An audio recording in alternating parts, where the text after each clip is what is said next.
Good evening. It is Tuesday, February 18th, 2020 at 7 o'clock p.m. I'd like to call to order the Town of Sutton Select Board meeting. And if you would all join me in Pledge of Allegiance. I pledge allegiance to the flag of the United States of America and to the republic for which it stands, one nation, under God, indivisible, with liberty and justice for all. Thank you. Tonight, before we get into our agenda, I'd like to ask for a moment of silence for Dave and Bev LaValle, two people a married couple that passed away virtually at the same time this week, and both were really good friends of the town. So if you could just join me.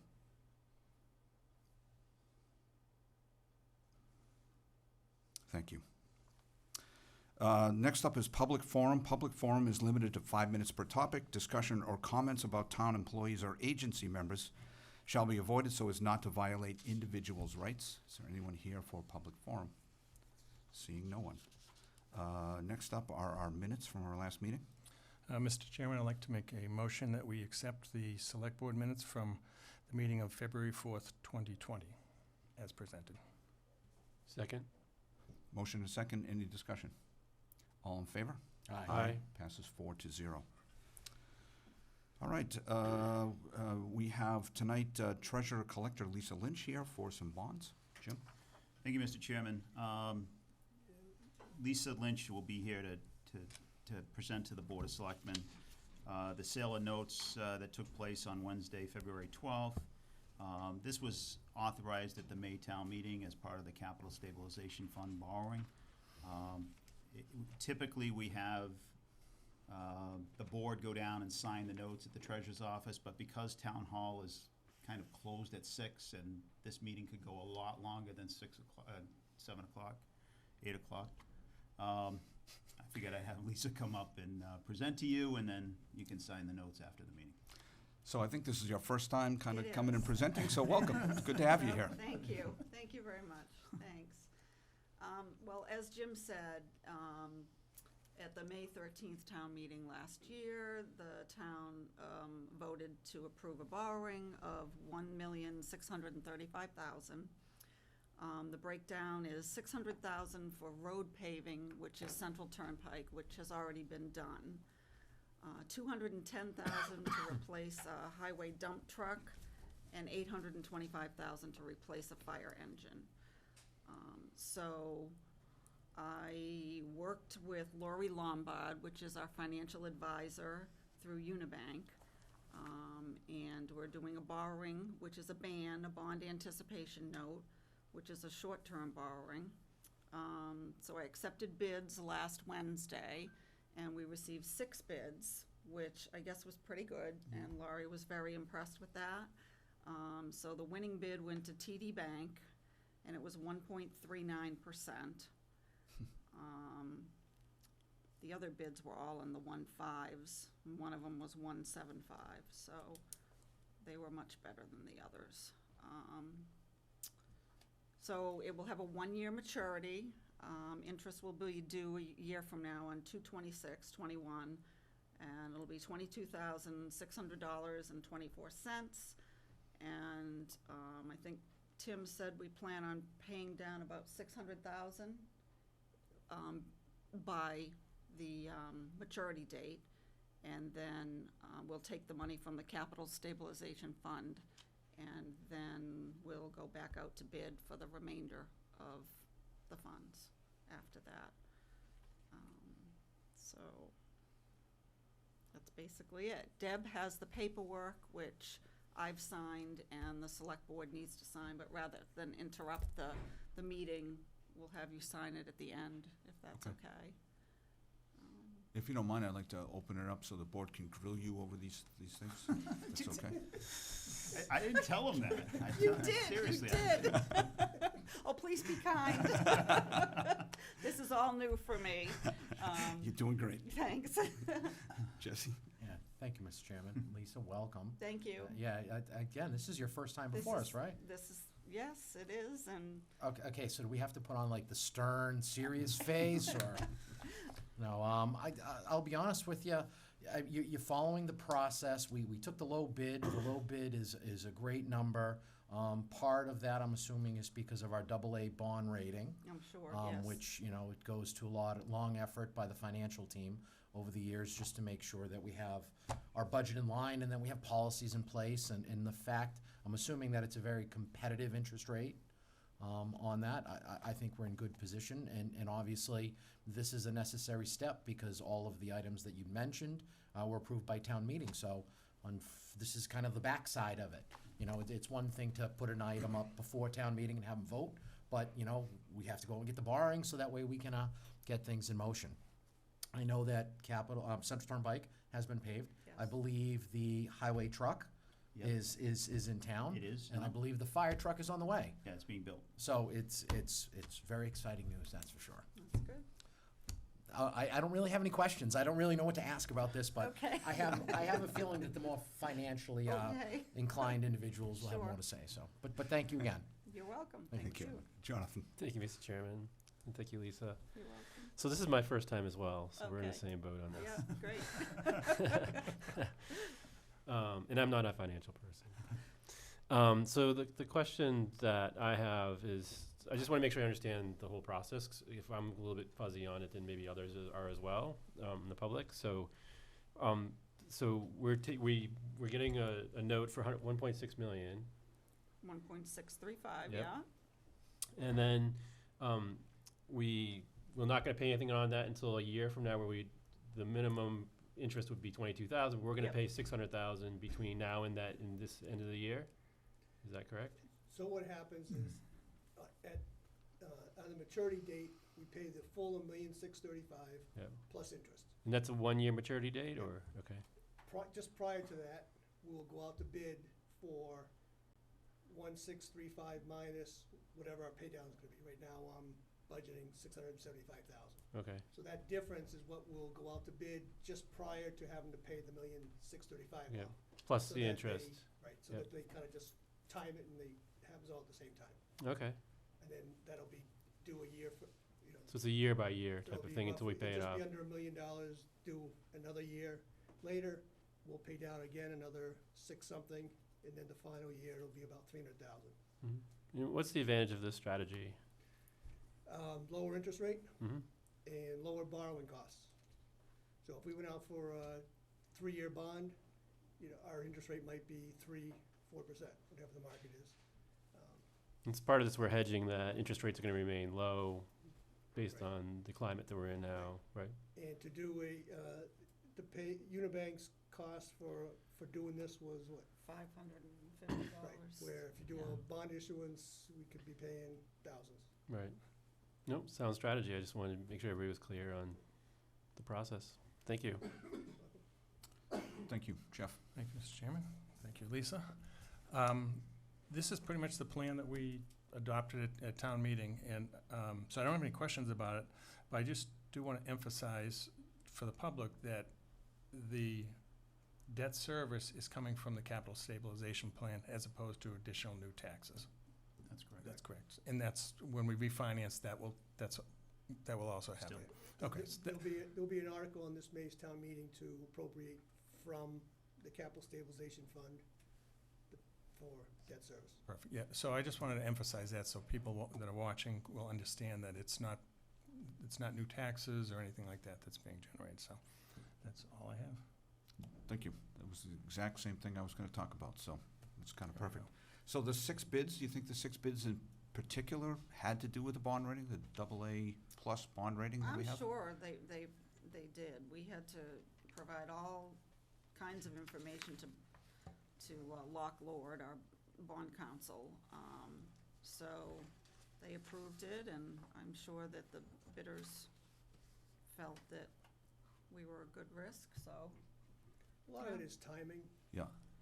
I guess there's an appetite for it right now, I Right, guess, yeah. Right, there may not be a whole lot of long-term borrowings hitting the market at this point in time, so banks, you know. Yeah, it's just might be curious interested. looking at the rates, because the TD was, I'd say significantly lower than like Right. the next tier, and then there was a whole And group of then people they sort were of all, kind of bunched together. Yeah, yeah. yeah, whatever, good for us, Wow. Yep. Yeah. so. And I was gonna say thank you for the mail that you sent the other day. What did I say? And a Oh, bunch of the bills. bills, Yeah, yes. thanks. Okay. The 9,000 excise bills went out, so we've been quite busy.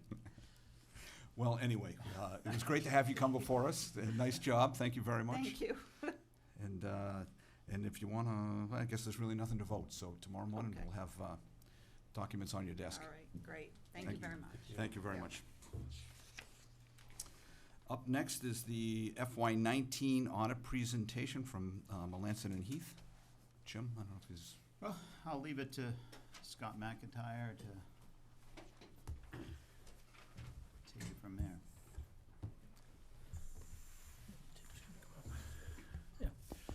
Good evening. Thank you, Jim. Members of the board, thank you for the invitation to come in tonight. My name is Scott McIntyre. I'm one of the partners at Melanson Heath. With me tonight is Erica Lucier. She's one of our managers. She oversaw the day-to-day execution of the procedures we applied to the books and records here in Sutton for the year ended June 30, 2019. We're here tonight to give you a quick walkthrough of our audit, your financial statements, and some recommendations that we've made in our management letter. I think we've tried to tell the board or explain to the board before, you know, any government's financial statements, we kind of divide them into two. There's both a long-term perspective and a short-term perspective.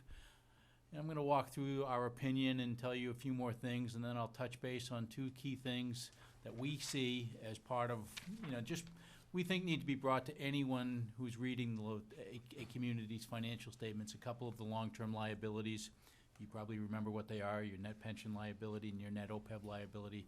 And then Erica's going to walk us through your general fund, particularly focusing on your unassigned fund balance and your budgetary results of operations. So, but if I could ask you to turn in your financial statements, if I could ask you to turn your attention to page 1. This is our independent auditor's report on your financial statements. But before I get into some of the detail, both in our opinion and on the long-term perspective financial statements, we think the most important communication that we can make to the board and the town tonight is to tell you that our audit of your financial statements went very well. Essentially what that means in the most basic terms that I usually use is that we found the books and records to be in good working order. Key accounts, cash, receivables, long-term debt, all of those key balance sheet accounts we found to be reconciled on a regular and timely basis. And as a result of that and the procedures that we applied, we did not need to propose any significant audit entries as a result of our work. So, in terms of estimates, which is another thing that is the auditing standards require us to communicate to the governing body, I'm going to talk more, there's really two key estimates, your net pension liability and your OPEB liability. More on that in a few minutes. So, but with that, if starting on page 1 it begins our audit opinion. It is a lot of language in there, but in essence, what it's telling you is that based upon the audit work that we've done and the standards that we followed, in our opinion, your financial statements are materially fairly presented in accordance with generally accepted accounting principles for local governments, local and state governments here in the United States. We refer to it as a clean opinion. Technically, it's called an unmodified opinion, meaning there's no modification to the opinion because something isn't in accordance with generally accepted accounting principles. Following that, on pages 4 through 12 is your management's discussion and analysis. That's a great resource to go back to at later points in time to understand why certain key account balances may have changed. With that said, if I could ask you to turn over to page 13. And as I said at the top, this report, there's a ton of information in here. Page 13 and 14 are essentially the long-term perspective financial statements.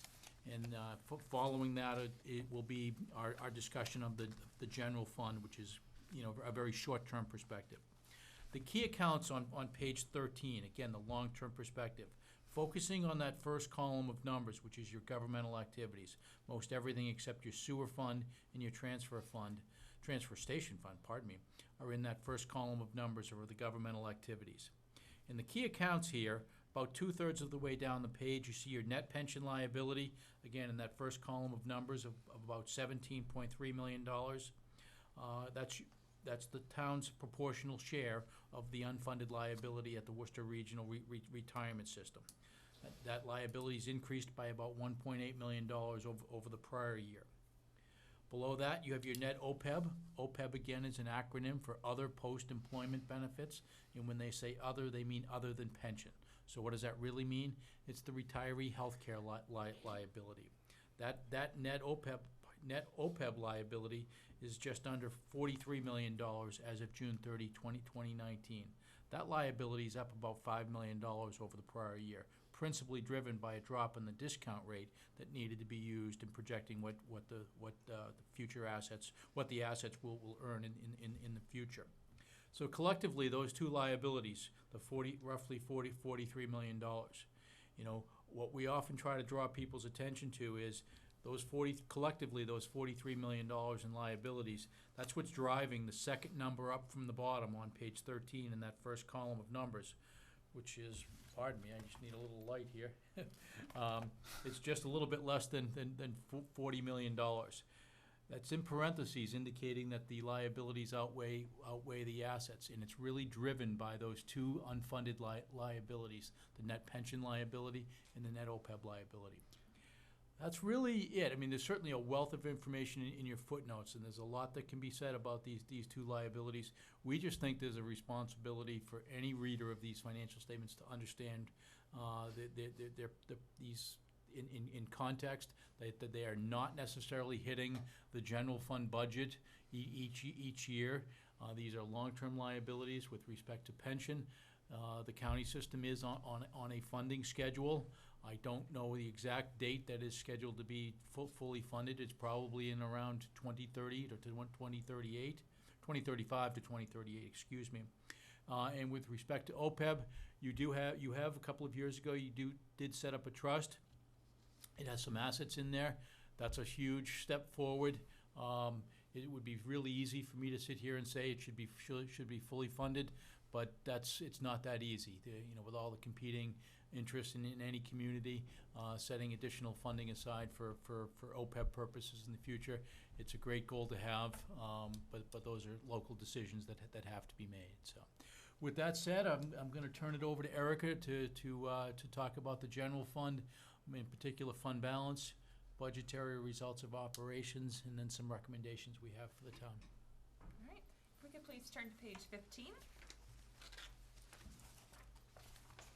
15 is the governmental funds balance sheet.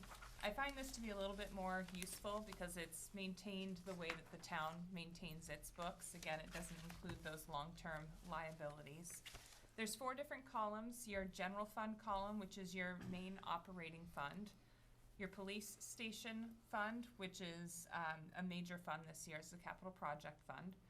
And then your non-major governmental funds, which are your remaining special revenue funds and any non-major capital project funds, as well as trust funds, and then a total. I'm going to direct your attention back to the general fund, though, as that is the main operating fund. And actually, probably one of the most important numbers in the financial statements is the third number up from the bottom in that first column, which is your unassigned fund balance of $5,813,000. That increased about $1.2 million from the previous year. That number is made up of two pieces. One is your general fund unassigned fund balance, as well as your general stabilization fund. The general fund's balance was about $3.3 million, and the general stabilization fund was about $2.4 million. So collectively, that equals the $5,813,000. Now, bond rating agencies typically like to see this number between 5 to 10% of your operating budget. And for this year, for the town of Sutton, the balance was about 16.99%. So you're definitely well above the range that bond rating agencies typically like to see. So you have a very strong fund balance. Now, during the course of 2019, the town did use about $817,000 of fund balance or of free cash. However, you were still able to increase your unassigned fund balance during the course of the year. So if we could please turn to page 19, we can look at that.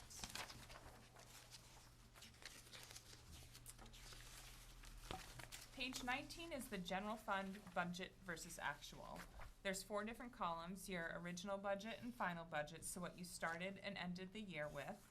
Your actual amounts, which are reported on a budgetary basis, meaning it includes the amounts that were encumbered by departments, as well as you have your variance column, which is the final column over to the right, so how you did against your final budget.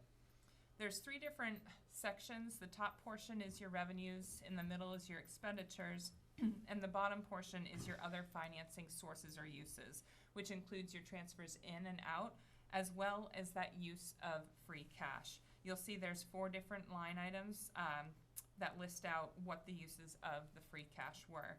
So again, that was a total amount of $817,000 that was used during the course of the year.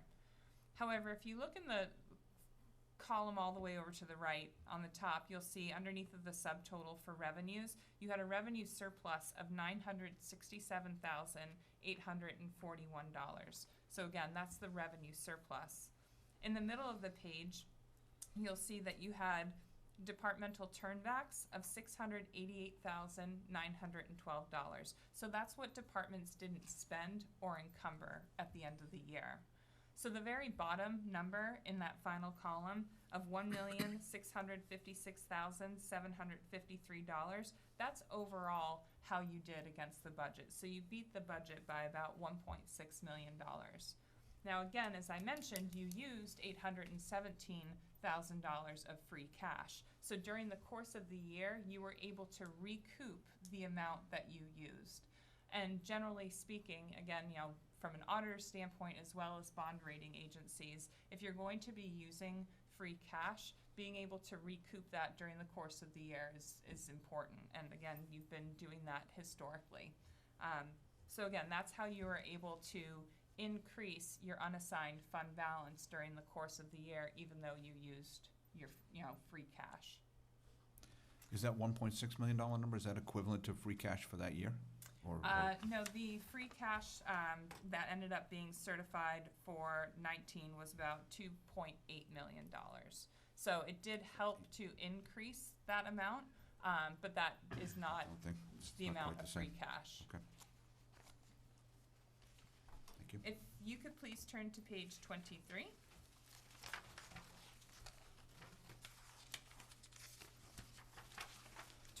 Is the fiduciary funds, and there's 2 columns on here: the other post-employment benefits trust fund and your agency funds. Your agency funds include primarily your student activity funds as well as performance bonds. But the first column, the other post-employment benefits fund, Scott had mentioned that earlier when we were talking about the net OPEB liability. And what this fund does is that helps to reduce the amount of the liability that's reported on page 13.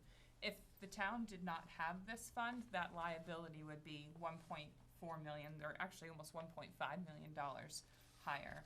So the fact that the town has this fund established and is contributing to it annually is important. During the course of 2019, the town contributed about $387,000 to this fund. That is, again, a brief overview of the financial statements. The rest of the document are, some more information, some footnotes to the financial statements. But just to kind of quickly summarize, again, the town maintains a strong fund balance throughout and is able to recoup the amounts that it uses of free cash during its operating procedures. So I don't know if there's any questions on the financial statements before we discuss the management letter. If it's all the same to the board, I think maybe you should just move on to the Okay. management letter. We'll just sort of take it all as one. Sounds great. All right, so the other document, a little bit thinner, is the management letter. So part of an audit is not just looking at the numbers, but also looking at policies and procedures to determine if they're operating effectively. And what the management letter is it provides some recommendations where we feel that improvements could be made to strengthen operating procedures and efficiencies. If you could please turn to page 3. I would like to mention that the town has provided a response to each of these items The responses haven't been audited, but again, they're in there and they're informational. The first item is a prior year recommendation. Actually, the first two items are prior year recommendations. The first is to improve segregation of duties. In the past years, we had noticed that the assistant accountant is responsible for collecting payments from customers, reconciling receipts collected for the day, preparing sewer bills, as well as reconciling sewer and tax receivables. So we had recommended in the past that there be a segregation of duties of those responsibilities. While it's often difficult to segregate duties in a small department, during the course of 2019, steps were made to reduce the assistant accountant's access to the general ledger, which is an important mitigating control. We further recommend that the reconciliations that are being prepared, that those are approved or signed by both the preparer as well as a reviewer. Again, that's just another mitigating control to help and provide some oversight. The next item, which is item number 2, is to ensure compliance with uniform guidance. What this comment is dealing with is providing written procedures, policies and procedures over federal funds. So the town is the recipient of federal funds and has federal expenditures. And part of that requirement is that there are written policies and procedures over things like cash management, procurement, equipment, allowable costs. The town's current policies do address grant management, but they deal more with day-to-day items, such as how to apply for the grant, approval of invoices, that type of things. But they don't comply with what is required by the federal government or under uniform guidance with regards to those policies and procedures. Historically, the town has not had a single audit. What a single audit is an audit of your federal programs. If the town has a certain amount of federal expenditures, the threshold is $750,000, the town would be required to have a single audit or an audit of one of its federal programs. The town currently is about $560,000 worth of federal expenditures, so you don't meet that threshold that you're required to have one. However, if you did have a single audit, this would be a finding because, again, you're required to have policies and procedures. Again, you haven't had a single audit in the past, but because you are a recipient of federal funds, this is something that should be implemented. On the next page, page 4, is a new recommendation. It's a current year recommendation to improve the department receipts policy. The town recently adopted policies and procedure manual, and in that manual it addresses receipts collected by decentralized departments. Now, when you have receipts that are collected by decentralized departments, it increases the risk, for irregularities and just errors going undetected.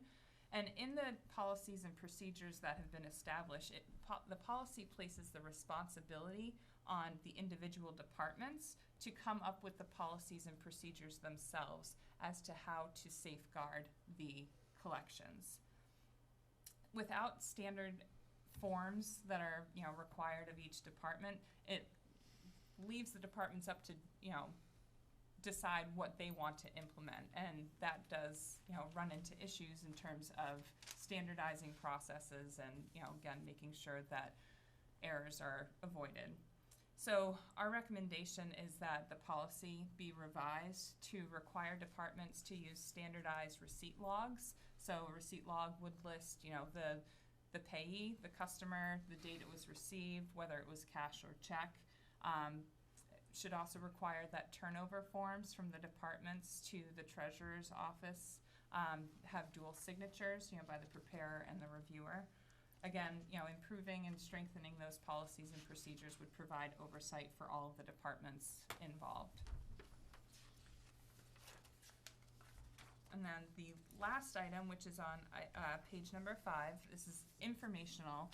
It's talking about new GASB statements that are coming out. GASB statement number 84 is in effect for fiscal year 20, so the year that we're in right now. And what that deals with is your fiduciary funds. So when we were going through the financial statements, I talked about the agency fund and how that included student activity funds as well as performance bonds. So those are your fiduciary funds. And what GASB 84 is addressing is it's changing how the town reports some of those funds. So that's something that needs to be looked into to determine which funds should be potentially classified elsewhere. Then GASB 87 deals with leases.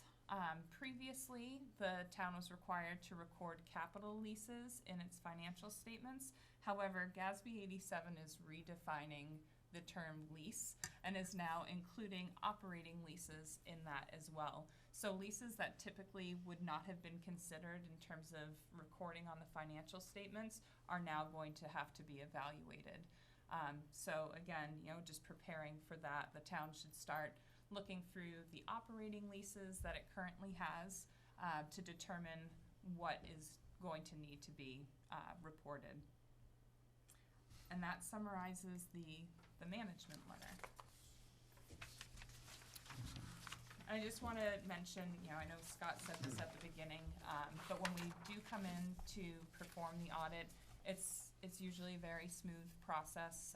Everybody in town is very cooperative and helpful in the process. So again, kudos to the financial team and everybody involved. Excellent, thank you. We all set? Yes, sir. Great, then I'll open it up to Jesse. Thank you, Mr. Chairman. Scott and Erica, welcome back. Thank you. I think this is my third or fourth audit that you've presented, and again, the one thing from my perspective that I love hearing is just the hard work that our financial team goes through on a daily basis, and the fact that every little bit of information you're looking for, it's easily accessible. It's all documented and it's all there, and even though the community can't necessarily look at it, to me that just it has the air of transparency. And at least for anybody listening at home, it should be very reassuring, the fact that we have an independent set of eyes that went through and were able to find anything that was present. So that was just wonderful. Scott, not meaning to summarize all that you led in your introduction, but the one thing that really stuck with me is the fact that everything that you looked at adhered to all relevant standards. So, again, it speaks to Tim, it speaks to everybody else in the financial team, and the fact that they're doing exactly what they need to do. I do have a couple of questions, though, if you don't mind, and it's nothing going to be too technical because the accountants are on that side of the table. First off, in terms of pension and OPEB, I know that has been a big concern, at least since I've been on the board, and I think prior to coming on the board, like I'm sure many people in the community, they never heard of that expression OPEB before, but now we're getting educated, and it's mentioned in our meetings frequently. But obviously we have a policy, and we're doing our best to have a funding mechanism in place, and we're making sure that money's being directed towards those liabilities. In terms of other municipalities, how do we stand in terms of our efforts to be proactive? We see things running the gamut in the Commonwealth. We have some clients that are nearly 40% funded, which is very, very healthy towards, and I'm referring to OPEB in this fashion. You have Erica, correct me if I'm wrong, a little more than $1 million, I think it is, in your OPEB fund, 1.5, yeah. which is, thank you. It's great, and rating agencies are going to look at that very favorably. That said, it's buried in the footnotes is that you're because your trust fund isn't yet at a level that it would sustain making payments from. In other words, it would become depleted rather quickly if it was used to pay benefits. You are required to use essentially a slightly more than a 3% discount rate, and that's defined by the standard, if you will. The higher that balance goes, the higher the discount rate that you may be able to use could also increase. I think it would take a significant amount of time for you to use something similar to what pension systems use, which is maybe 7.25. Some aggressive ones are still using 7.5. But if that trust can continue to grow, you can use what is known as a blended rate, somewhere between what the actual investments are earning and a GO bond rate, which is what you're required to do now because your assets would deplete relatively quickly. So, I really hesitate to compare you one-on-one with other communities because things across the Commonwealth with respect to OPEB vary tremendously. There's AAA communities out there that have zero money in an OPEB trust fund. So they just run the gamut. Right. Well, again, I think, I'm not overly knowledgeable, so I won't pretend to be, but, one of the things that I do know, and you alluded to it, the fact is that it seems like the funding date has previously been pushed forward by the general court, and I'm assuming as we get close, most municipalities probably won't be there, and they'll probably be looking to do it again, I would think. Because the reality is, if history repeats itself, yeah, if yes. history repeats itself. So we'll see how that plays out, but at least we're moving forward in the right direction. One thing, Erica, you talked about was the single audit threshold. Yes. You mentioned that if we ever get to the point where we're receiving $750,000 from the federal government. Yep. Now, is that a hard number, or if we get close, if we get to like the 710, 720? It's a hard number. It's a hard number. Yeah, that's the threshold. Okay.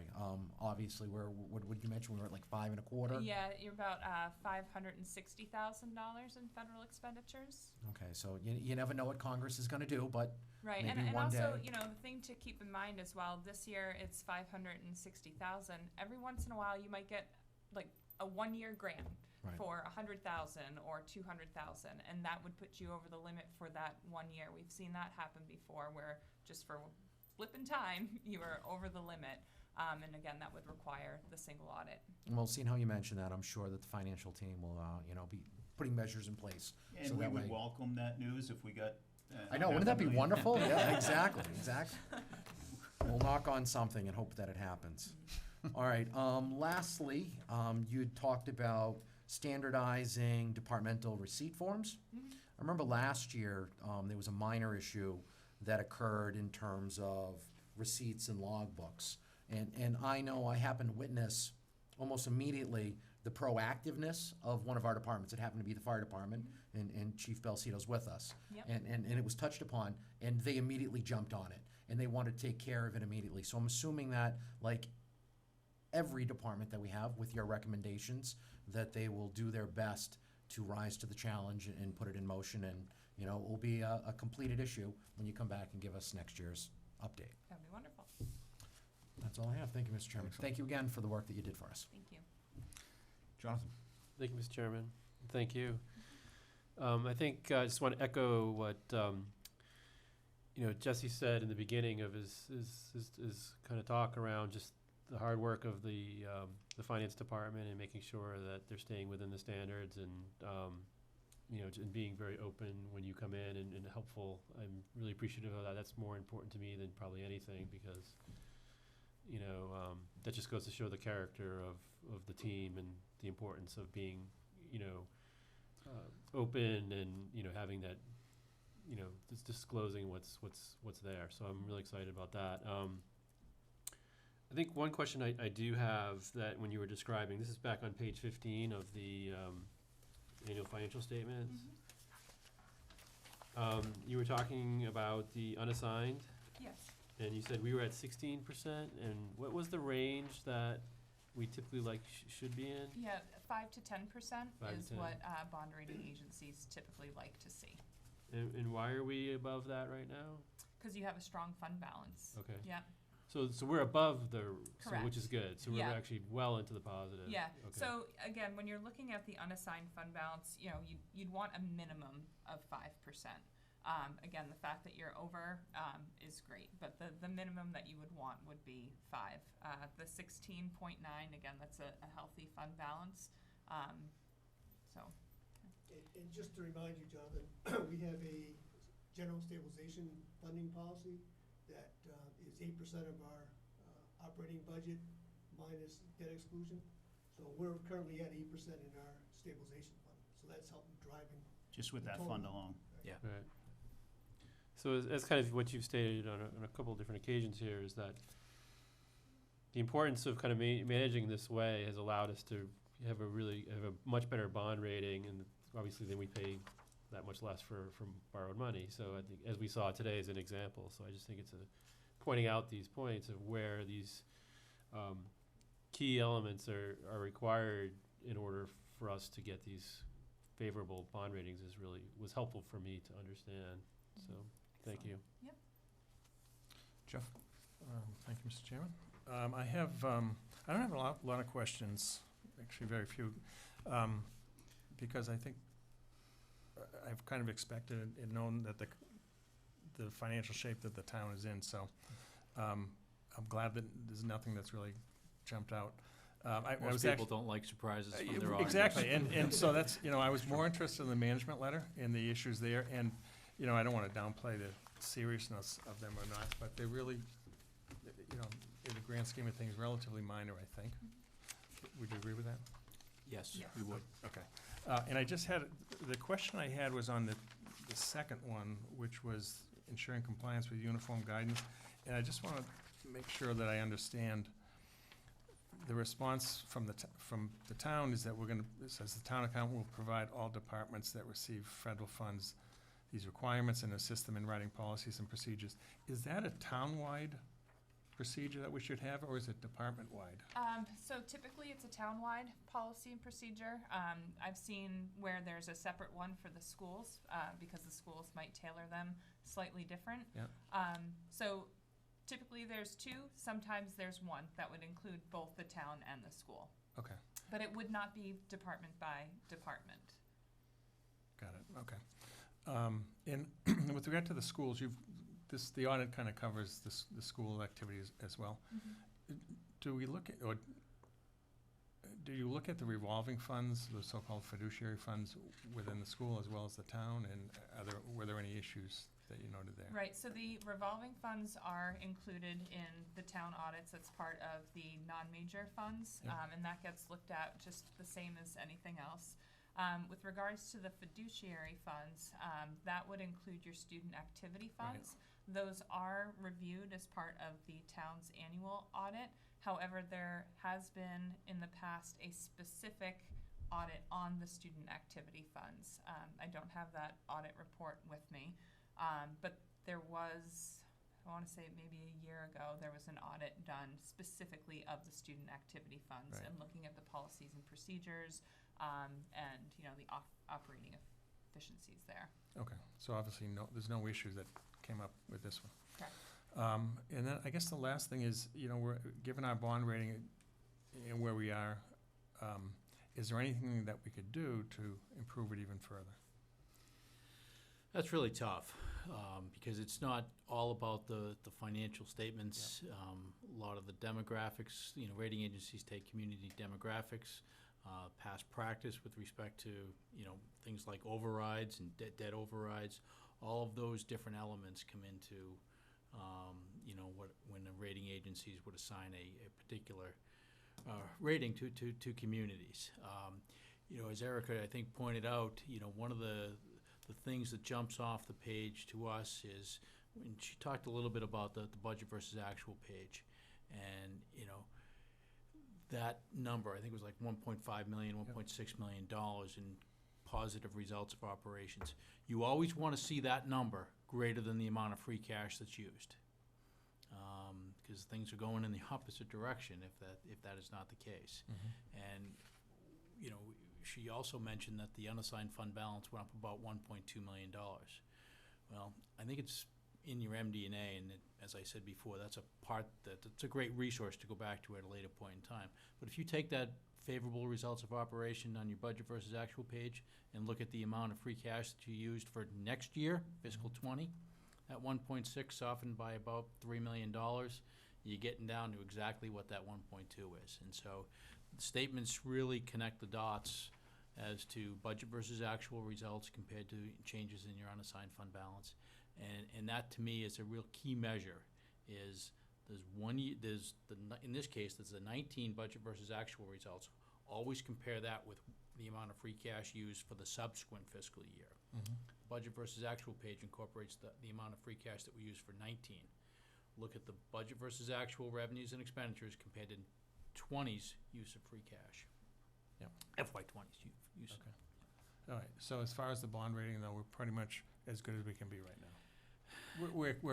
As good as we can expect. Yeah. And I would have Yeah. to go back and read the bond rating. It's been a while since I've looked through for Sutton, but I believe in the bond rating, it does say there's usually a section that talks about things that could be done to strengthen or weaken. It'll give you examples of, oh, if this were to happen, Yeah. then your bond rating would go down. If this were to happen, it could go up. So that might be a useful resource. But again, you know, a AA is a No, it's great, yeah, good rating. AA plus. Yeah. Sorry. Certainly, fully funding your Yeah. OPEB would help, but we're not recommending that. That's a Yeah, local I think decision. that, with that, Mr. Chairman, I think I'm done with my Yeah, questions. on good that. idea. That one. You know, I really don't have any questions. It's all been covered. We've been looking at annual audit results that echo the kinds of things that we're hearing tonight.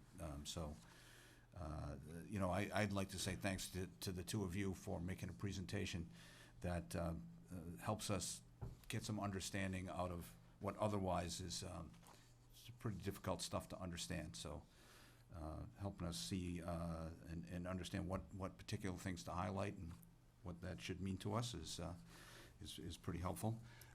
I'm glad Lisa's here tonight, actually, as it works out, because this is the first time that she's really been through one of these audits, and so it's good to be here and hear the results, and congratulations, and thank you for all your work, and Tim, as always, congrats to you and to the whole team for, you know, what's been mentioned here. The kind of cooperation that goes into getting an audit done is reflective of the environment that we have here, the commitment to the people that are in the team to getting good results for the town and good results for the auditors. And I think it just reflects the strength of the team that we have, and the continuing positive results that we have year after year after year. I think is echoing that same thing. So congratulations to everybody, and good for us. So thank you. Thanks for coming out. We appreciate the presentation. Thank you. Absolutely. Take care. Thank you.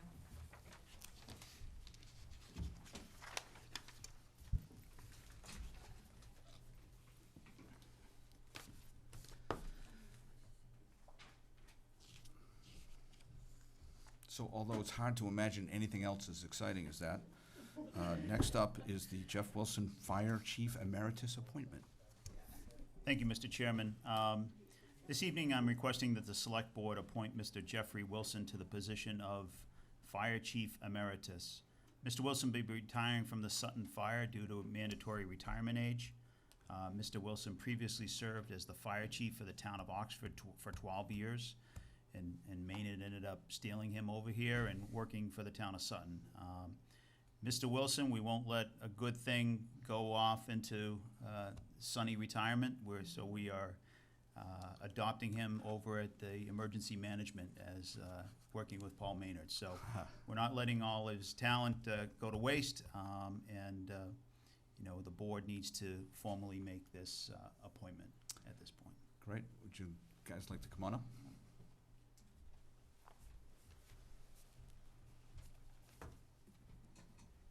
Welcome. You want to start, Chief, or?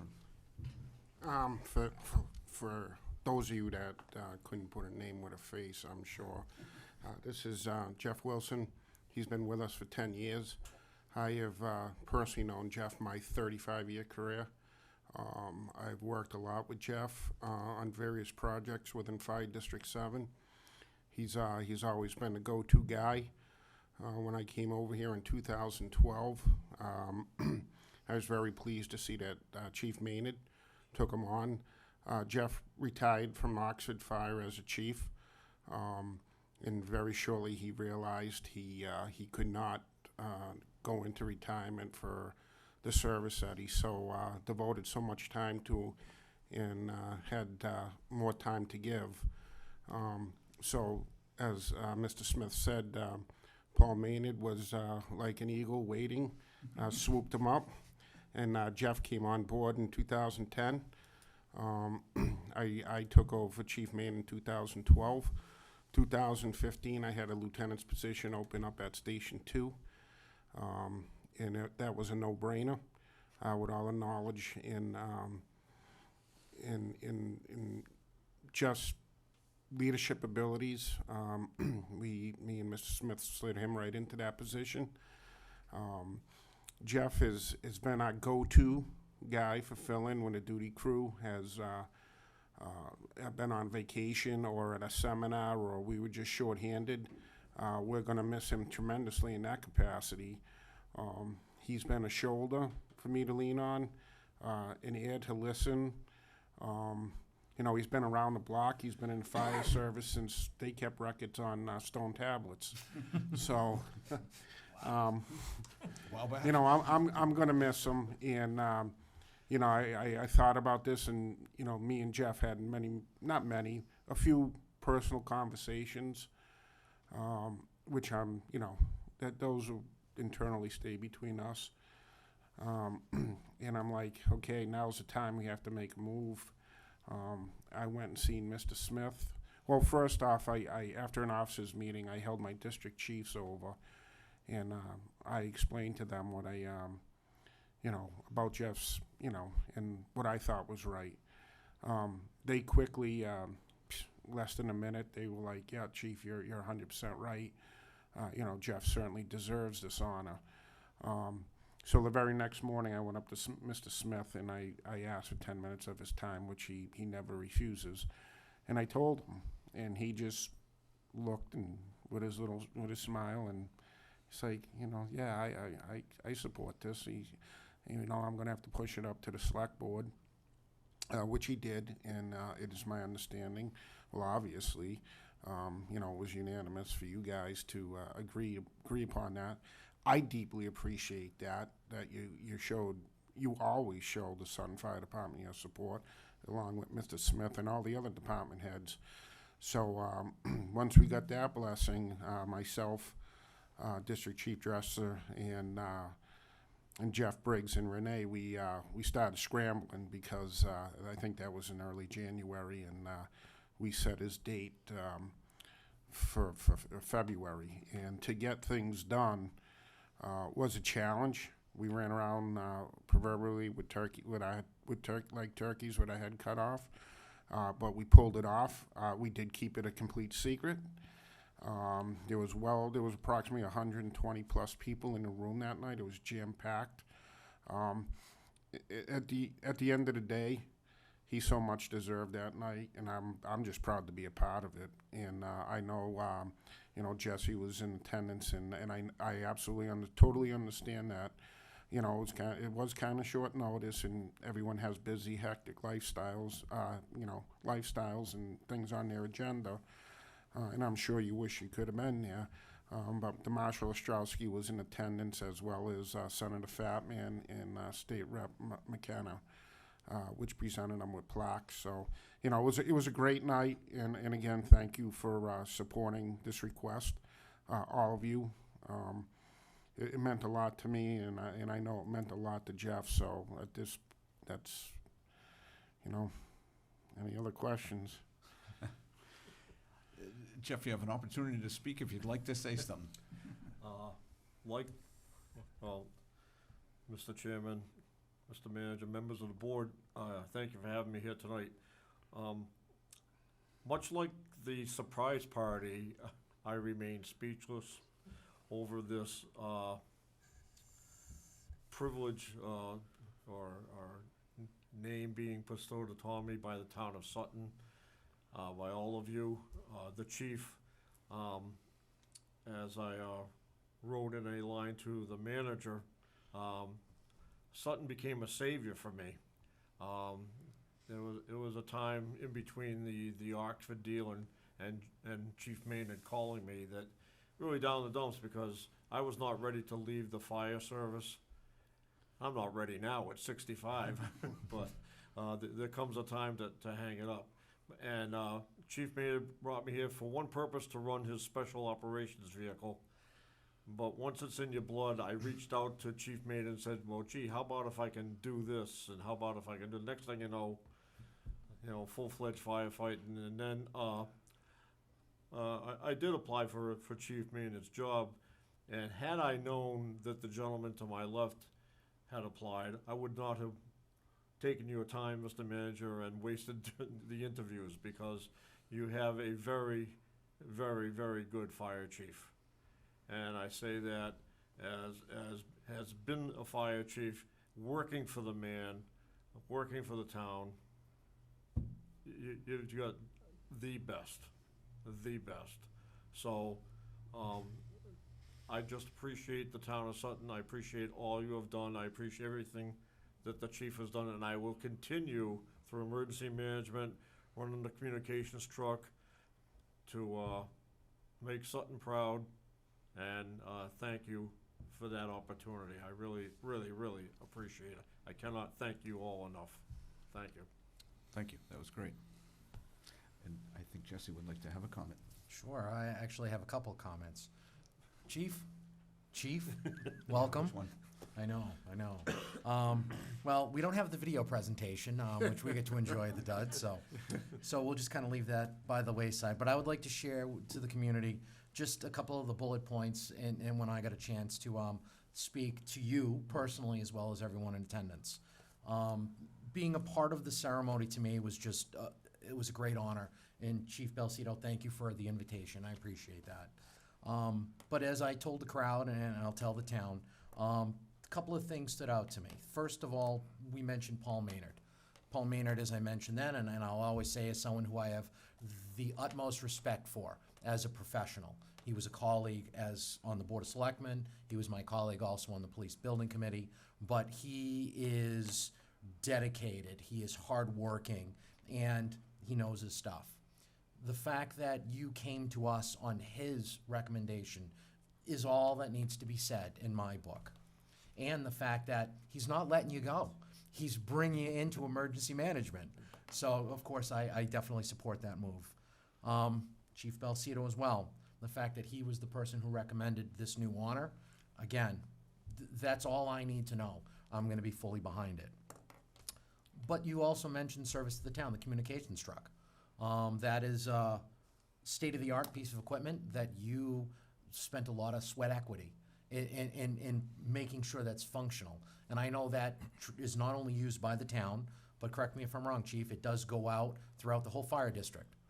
And state as well. And state. So this is a state-of-the-art piece of equipment that you designed, and you worked with Paul, and you made sure that it's there for us to be able to use. So I did mention at the presentation that I know more of you than I know you. It's because that's what you've always done in my time in being involved. You always behind the scenes, you're always making sure the apparatus was there for the family, for the fire department. So that way, when they went out on calls, that it would be functional. Trucks going down the street too, but again, we'll leave the video footage aside. So again, it's tremendous. The other thing that Chief didn't mention, but I do have to point it out, 47 years. 47 years? 37 years in Oxford, 10 years here, 47 years total. 47 years in the fire service. service. Yeah. Okay, so again, I just want everyone at home to grasp that you've dedicated your life to the fire service. And, I don't know how we can pay that back other than with our sincerest thanks. The last thing that I do want to mention is something that I observed, is that there was over 120 people in the room. We had the state fire marshal there. We had our senator. We had our representative. And there were other members, not only from our department and their families, but members from other departments, other chiefs from the area. They were all there to show their love and respect for you. So I think it's only fitting that we as a board present this honor. It's well earned, and I hope you enjoy your new position, Chief. Thank you, sir. Thank you. Well done. Jonathan? Thank you, Mr. Chairman. I too would just like to give you my gratitude for your just overall fire service for 47 years. It's amazing. And just your dedication and drive. You know, the fact that you retired and then came out of retirement to come serve Sutton has really been to our benefit.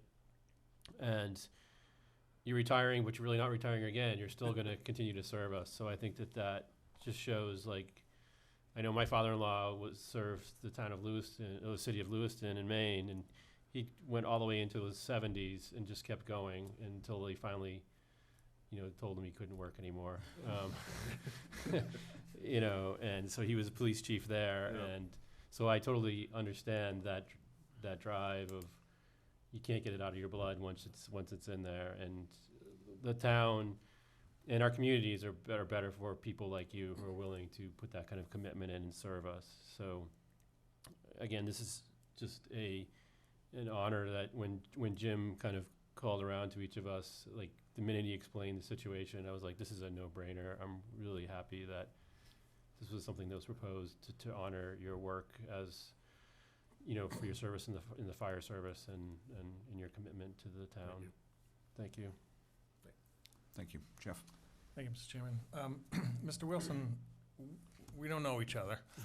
We never met. But what I do know is that if I ever had a problem or a fire or an emergency, I know you'd be there for me. I know the chief would be too. And I've said it, many times before about, public safety, the police, fire, and in the town, is that, we take you for granted, which is a good thing. Because we know you're always going to be there for us. The fact that, or just the recommendation from the chief, who I have a lot of respect for, and he clearly has a lot of respect for you, from Chief Maynard as well, in the respect that he has for you and the recommendation to bring you on, says it all for me. So I don't really need to know a lot more than that. But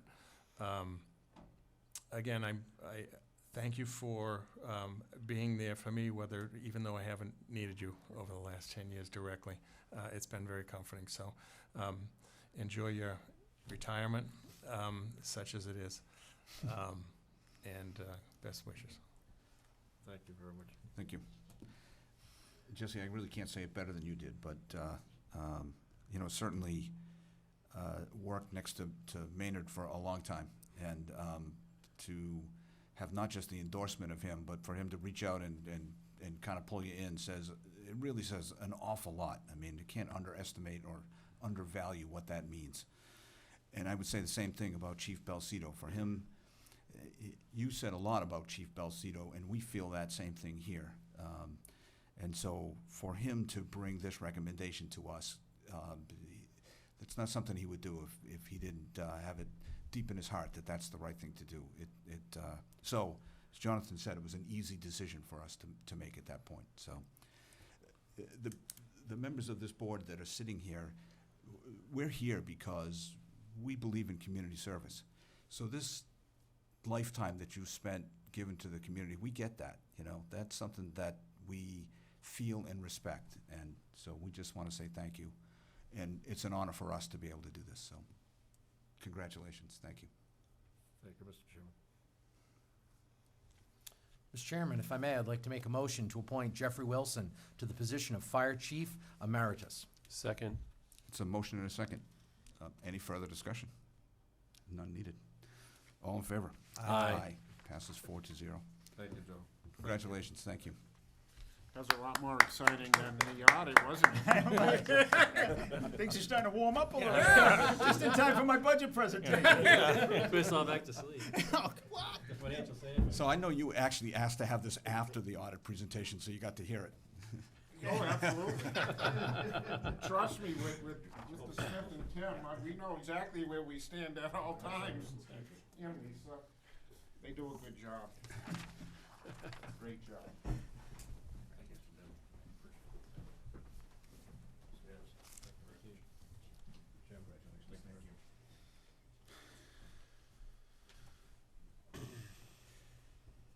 All right, next up, we need to approve and sign the presidential primary warrant.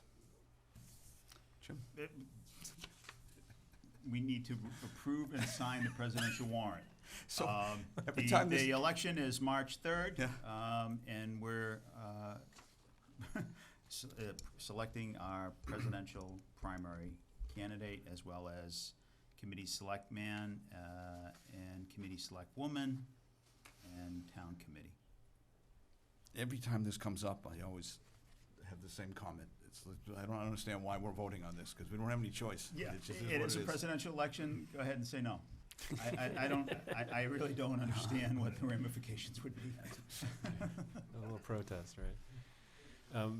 Mr. Chairman, I'd like to make a motion to approve and sign the presidential primary warrant. Second. That's a motion and a second. Is there any discussion? I have one quick one. Yeah, please. As we jump right I past know, all I this. gotta throw one in there. Early voting, when does that start? The 24th through the 28th. I think. Perfect. Is that next week? Yes, I believe it is. Yep. All right, that's the only question I had, thank you. You got it. Any further discussion? All in favor? Aye. Passes 4-0. Shocking. All right, and then our last regular agenda item is the fiscal year 2021 budget presentation. It's a PowerPoint.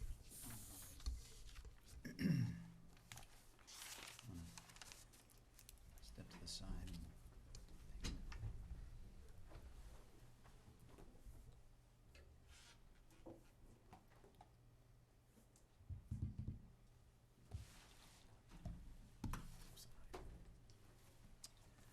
Okay, this is the preliminary budget for fiscal year 2021. Amazing how the time flies, but the preliminary overview is the total town budget's $34,263,941, an increase of $1,037,950, or 3.1% over the FY 2020 final budget. We currently have a deficit of approximately $94,000, which is fairly manageable to handle.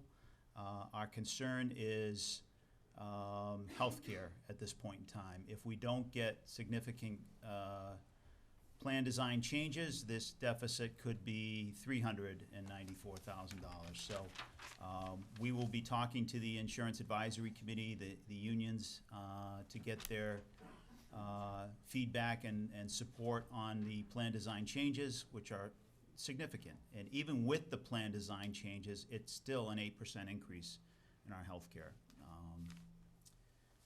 So we have increased the school appropriation by $400,000. The governor's budget is providing additional $39,000. That $39,000 is essentially $30 per student in the town of Sutton. The special education costs continue to put stress on the school department, and we are working with the superintendent and the business manager, Tim, and myself, to figure out a solution to that issue at this point in time. BVT, we had one fewer student attending. It's going up over $90,000. A lot of that's because we are the wealthiest town in the 13-town district. And while right now the budget hasn't passed, the school committee and BVT meets in early March to finalize their budget, but it's roughly a 3.7% increase over the previous fiscal year. Our healthcare costs are preliminary increasing 15%.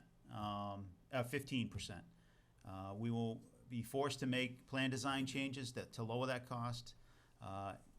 We're proposing doubling the deductibles on Fallon Select and our HSAs.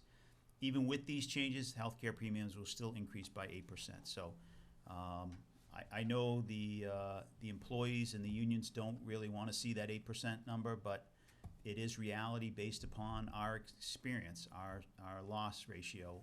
For a number of, our loss ratio is high this year. We've had some significant issues hit us, and our experience is, based upon a 90, and anything below 90 is good for the town. Anything above 90 is bad for the town. And we've had experience of over 400% in 1 month, and a couple of other bad months as well. So that experience really weighs on our renewal.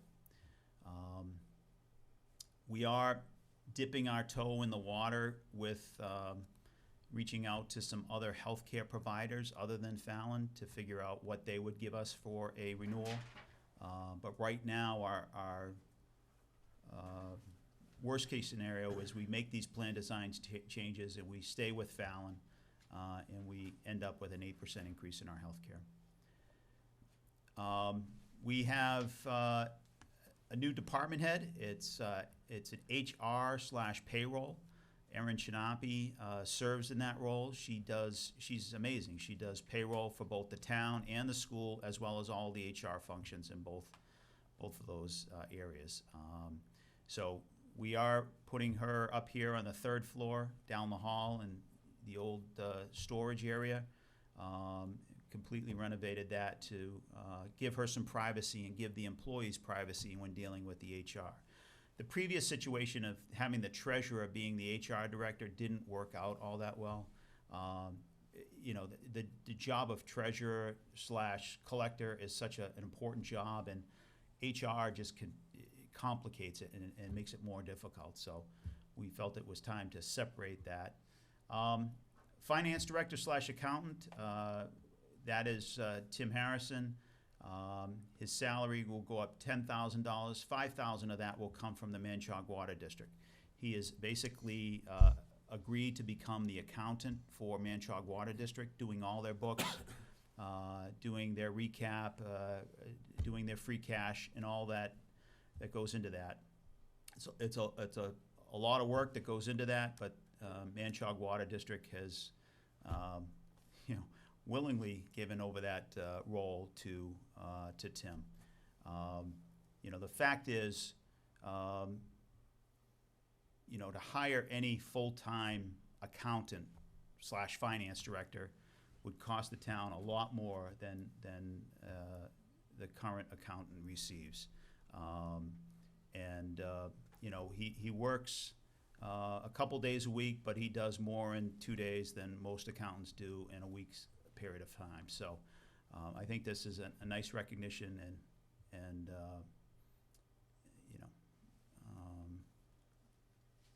as well as an increased responsibility. Finally, Police Department Lieutenant David Perry will be retiring this summer, and we will be in the process of hiring a new lieutenant for the Police Department.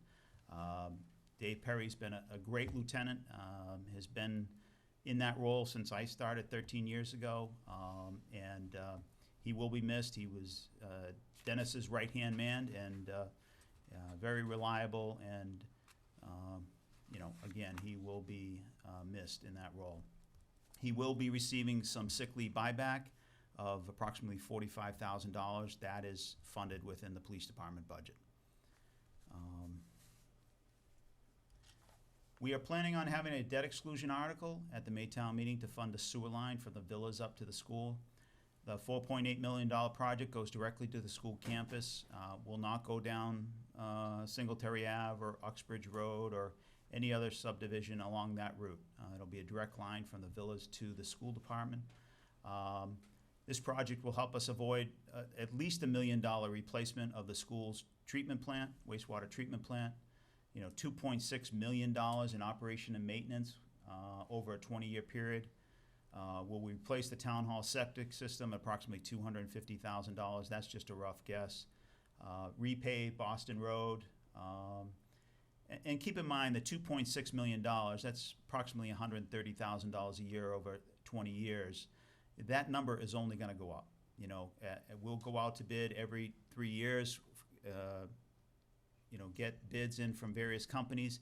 That cost over a 20-year period of time, if you can, forecast that, is only going to go up from where it is today. We have a purchase and sale agreement on 6 acres of land across the road from Waters Farm. The total cost will be $225,000. We will utilize $80,000 from the Conservation Land Acquisition Fund, currently under the control of the Conservation Commission, and $145,000 from free cash.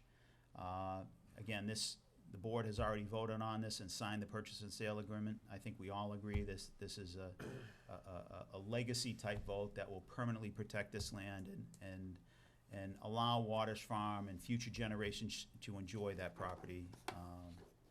So that's a positive.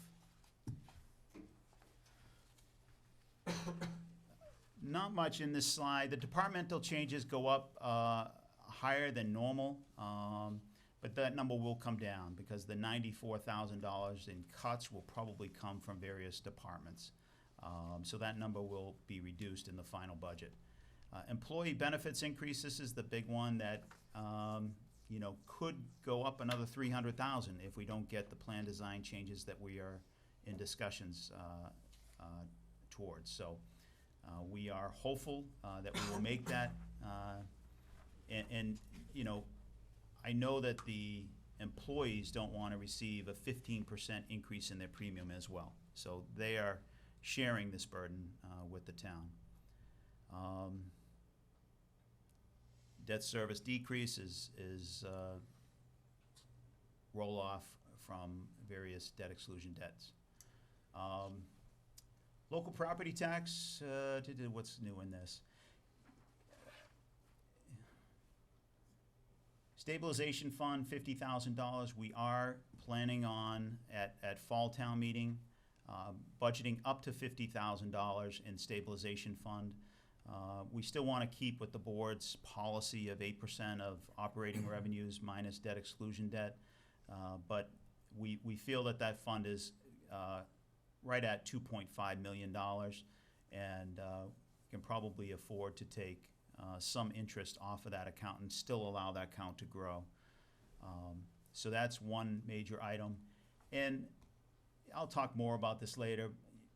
Chapter 70 went up almost 40,000. State aid, lottery, UGA monies, unrestricted general government aid, went up 23,000. The reality is with the lottery that after 2009 became UGA because they wanted, I won't comment too much on that. I'll just say that they dramatically dropped that number from 971 down to 600. So it was a significant drop. And today, 13 fiscal years later, we are not where we were back in 2009 on that number. So while the budget has gone up roughly $10 million, we're still below the amount of chapter of state aid lottery that we received in 2009. So that's kind of telling. Yeah, this slide's not that great, but it does show the actual numbers behind this chart. You see in 2009 we peaked with both state aid and lottery because the unrestricted general government aid, state aid to the town has still below the 2009 number. That's why this number is still below this. Now, Chapter 70 exceeded the 2009 number this year by $23,000. So 13 fiscal years later, they finally making as much money as they were 13 years ago. So it kind of shows that, unfortunately, more and more of our revenue and our solutions are going to come through our local taxpayers versus the state. There's going to be nobody riding in on a horse saving the day. It's really up to us for the future. So we know that, and we've been working with that in mind. New growth, last year we had a number of $463 or $2,000, which we budget $150. Some people have said, well, why don't you budget $250 or $300? The reality is we had these 7 fiscal years where new growth was kind of in the $200,000 to $250,000 area. So rather than push that up here where, it could potentially come in, we conservatively budget this and hope for an increase, but not expecting that. at this point in time. And granted, during any recession, you know, and building stops and people stop projects, this number goes down significantly, which we saw back here in 2011. So, local receipts continue to go up. We've been working on different ideas, and I think I have another slide here that talks about that. But, you know, the bottom line is we've been, you know, conservatively budgeting it. The biggest local receipt we receive is motor vehicle excise tax. And right now that's at what, 1.6 million, 1.7 million. You know, but that is one of the items, as are many of the other local receipts, that are really susceptible to a recession. Any one of these items could drop significantly. That's why we conservatively budget this. And it's been going up incrementally every year. But, you know, short of a recession that we had back in 2000, you know, you saw that, you know, local receipts dropped $300,000 in 2 fiscal years, and you know, and then we had to recover. So we are cautiously monitoring this number and conservatively appropriating from that fund.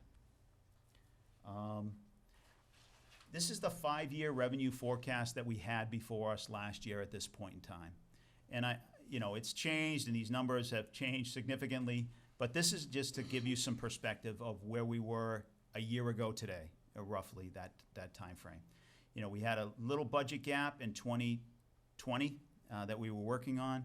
We felt confident that we'd be able to cure that gap. But you see in 2022, we had a gap, in 2023 and 2024. So that's where we were talking, you know, coming up on a cliff, so to speak.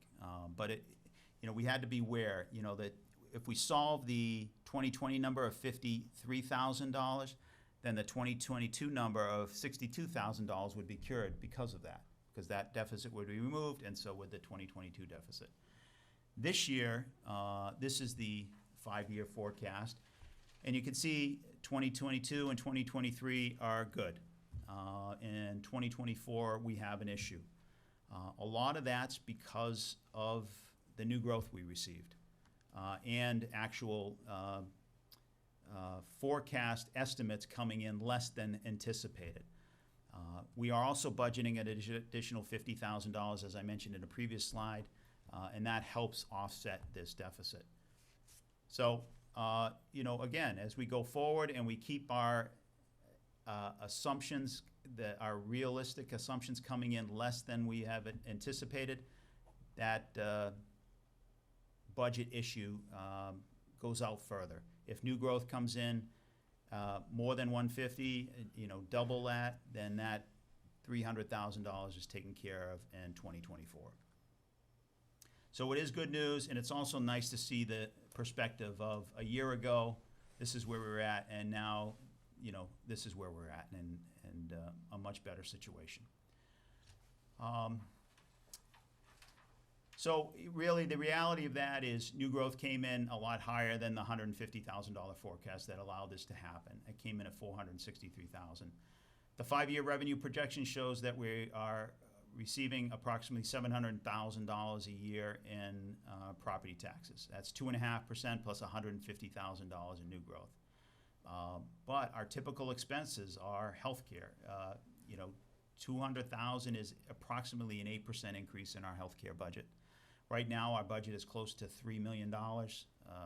You know, 8% is probably 3.2. School department, we've given them $400,000 for the past few years, and that's just to cover their cost of living issues and their salary issues within that department. They're not able to grow, add positions, et cetera. Pension increase is $100,000 plus. Yeah, it's over that. It's probably close to $130, give or take, for pensions.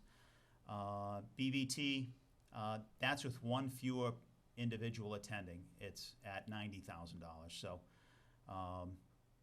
you know, if we had a year of 5 or 6 additional students attending, you're looking at $250,000 increase.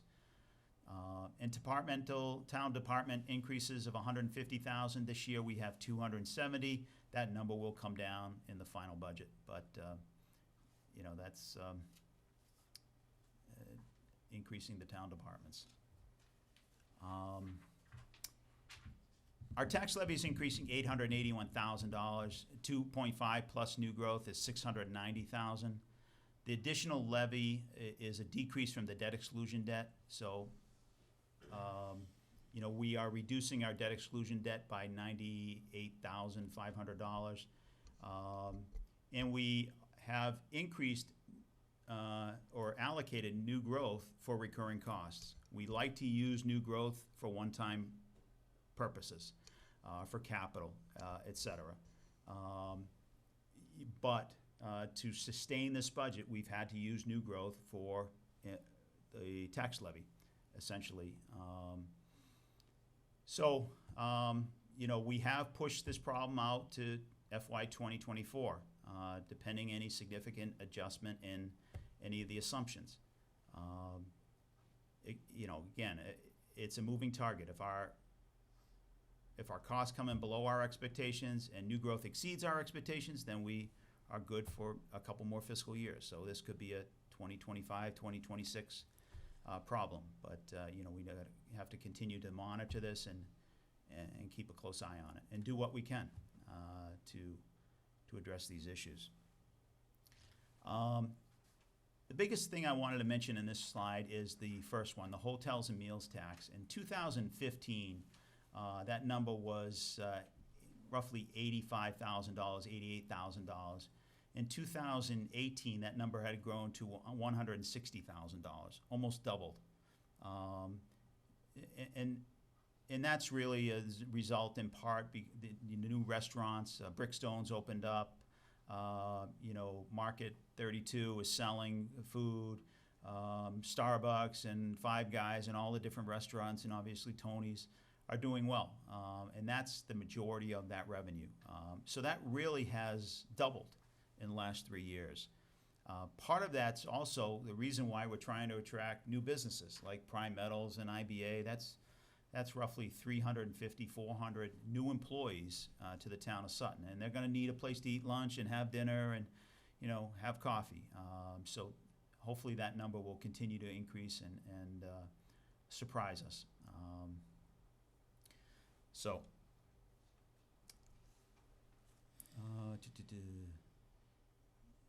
Nothing much in this.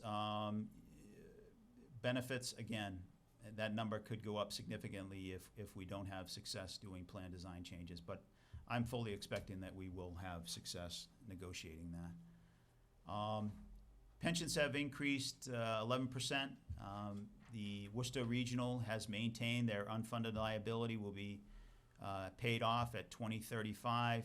Again, as I think Jesse mentioned with the auditors, that's kind of a wish and a hope. At some point, a lot of it depends upon the market reaction and where the market goes from here. If it continues to go up at 8% a year, then that number, that 2035 is a good number. Any blip in that market takes a dive for any reason, that liability that year is probably pushed out to 2040. Healthcare is really the message I'm sending here in this budget. It is an 8%. We are budgeted 8%. Fallon has told us 15% unless these plan design changes take effect. So we really feel compelled to make those changes. Otherwise, it just becomes an unworkable number and unworkable for the employees as well. So we're looking to increase the deductible on Fallon Select from 500 individual to 1,000 family to 1,000 individual, 2,000 family. And the HSA will go from 1,500 individual and 3,000 for a family to 2,000 for an individual and 4,000 for a family. Now keep in mind there are town matches to both of those deductibles. For a family plan, the town currently contributes $1,500 to a $3,000 plan. So we're trying to minimize the impact on the employees. You know, their pay is just not going up at the rate to keep up with these deductibles. Fallon, our consultants also recommended that we have a copay or a deductible on Fallon Direct. We fought back on that. Right now, we're still in discussions because Fallon Direct is where we try to get our employees to migrate to. That it's the most affordable plan that we have. It's where a lot of people look to as these premiums continue to go up. And if we put a deductible on that, it just kind of makes it hard for everybody to participate. And capital plan, this is school department. You know, the capital plan for the school is $362,000. We also are applying for a Green Communities grant, and $100,000 of that at least will go to the schools for LED conversion, and that'll be a big number. We continue to pick up data processing costs for the school department. We've got a great IT department. Dan Durgan leads it. Dan Durgan's working. He's going to be the lead on a cybersecurity grant that we received from the state. You know, we get a big bang from our buck by combining our IT services with the school department. Sewer users stay the same. We are proposing a $10 increase in the sticker fee as of July 1, 2020. The board is probably well aware of that, and as a result of the presentations we've had. And that is necessary at this point in time. The capital plan, school department, I've already talked about. You know, we've been through the capital plan. I presented it to the board. The highway is going up in large part because we are looking to put $200,000, additional $200,000 to road repavement, as well as replacing the roof down at the highway barn and windows, et cetera. So the town, that's from a number of different capital items, but you know, one of the big items is painting town hall. So that's a large amount of that is painting and other items as well. So we are planning on using free cash for the capital plan, but also new growth. Whatever new growth that we have at the end of the year, we will probably use new growth to fund the capital plan. So right now, those are pretty much estimates, the $300,000 and the free cash, but that's kind of the idea that we're looking at doing. We will always look to appropriate new growth when we have it to a one-time purpose, if possible. Again, we have a solid stabilization fund, almost $2.5 million. And the OPEB fund versus what the auditor said, they're reflecting last fiscal year end. It's grown now to close to $2 million. So that's pretty healthy as well. The school department's getting good. Their budget is sustainable, good class sizes. The class sizes have actually decreased over the previous year. Yet special education continues to be a burden with the school department, and we are working with the superintendent to come up with a solution to that. You know, the bottom line is we don't want our expenses to exceed our revenues. Right now they are, and we've got to work on that. That's all I have, Mr. Chairman. Excellent, thank you.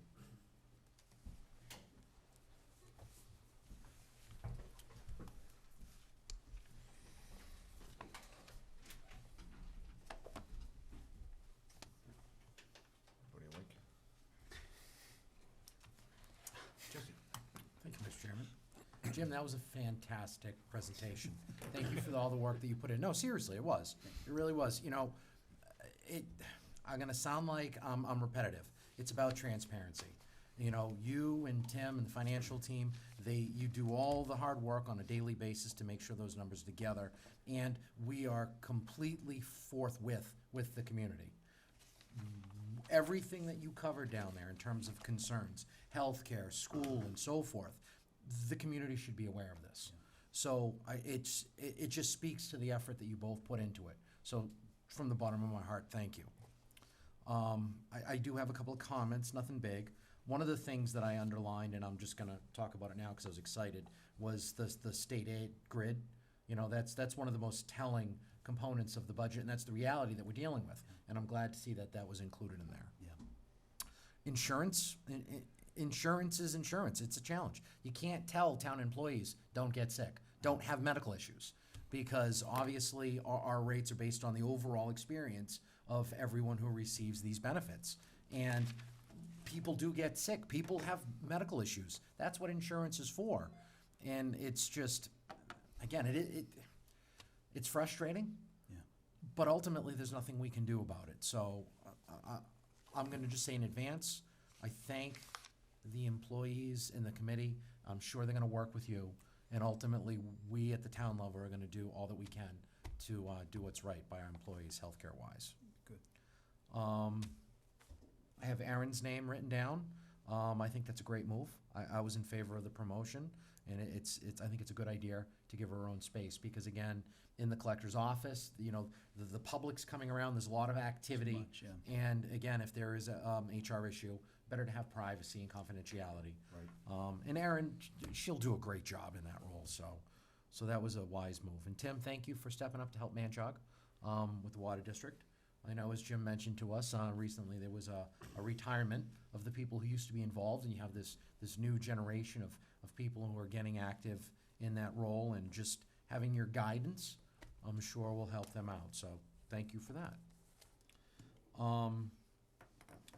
I do have concerns with the last point that you made, because it's reality, where expenses exceed revenues. And again, I understand the difficulties of the school budget, but ultimately the school is the largest line item in our budget. And when you do see those increases, I understand that there's the special ed to take in consideration with, because again, when I was on the school committee, that was always a challenge, and it's not something you could foresee. But again, just to see that overall it's going up, particularly when you tell us that the school class sizes are going down, that says to me, again, I just hope that the school committee digs down a little bit and understands that the things that they control, they should not exceed the realities. You know, that 2.5% number, that's all that we can get year over year. And if there are things that are in that control that exceed that number, that's contributing to the problem. Because while they control the school budget is part of the town budget, and whatever they do impacts the other departments. So I know you have great communication with the superintendent, and again, I hope that they are aware. Yeah, and you know, listen, Ted's working with the committee to come up with some innovative solutions to their problems, and combining middle school, high school, reducing an assistant principal, all these creative ideas, and you know, it just takes a lot of time to process and for the committee to deal with, but he understands what he's dealing with. And it changes. You have populations. You can't control who moves into town. You can't control who leaves the town. So I understand the realities of it, but I know they're aware. But again, they just got to remember that they are part of a greater whole. And another thing that I want to touch upon that I think you said brilliantly is the reality is that the communities are having to absorb a greater burden. Yes. You know, everything's coming to the local level, and in the form of unfunded mandates and so forth. You know, we as taxpayers in our town are going to have to do more to maintain our services. The thing that's frustrating for me, though, and again, not trying to draw statewide politics into it, is it doesn't seem to me that the state is doing anything, making moves to give us relief. They are taking away funds that are coming our way, but they're also increasing costs at the state level. So my fear is that, are we going to hit that point where the taxpayers just say no? And then how do we suffer? You know, so again, it's a challenge, and I'm just hopeful that sunnier days are ahead. Yeah, it is a challenge, and you know, just on Chapter 70, state aid to education, that goes up, best case scenario, about $40,000 a year, and we give the school department $400,000 a year. So that's just a greater reliance on the local property taxes, and we are picking up a bigger burden, as you mentioned. So. And I also want to appreciate the fact that every single year that I've been involved, you have always given all of that extra money that comes in once the state finalizes its budget. You know, be it 40,000, be it 50,000. I know you have the ability to keep it at the town level once it comes in, but you are always there looking out for the school system. So hopefully everybody down the street appreciates all that you do for them. All right, Mr. Chairman, I think I've said enough, so I'll pass the baton, as it were. Thank you. Excellent. Thank you. Jonathan? Thank you, Mr. Chairman. Thank you, Jim, and thank you, Tim, as well.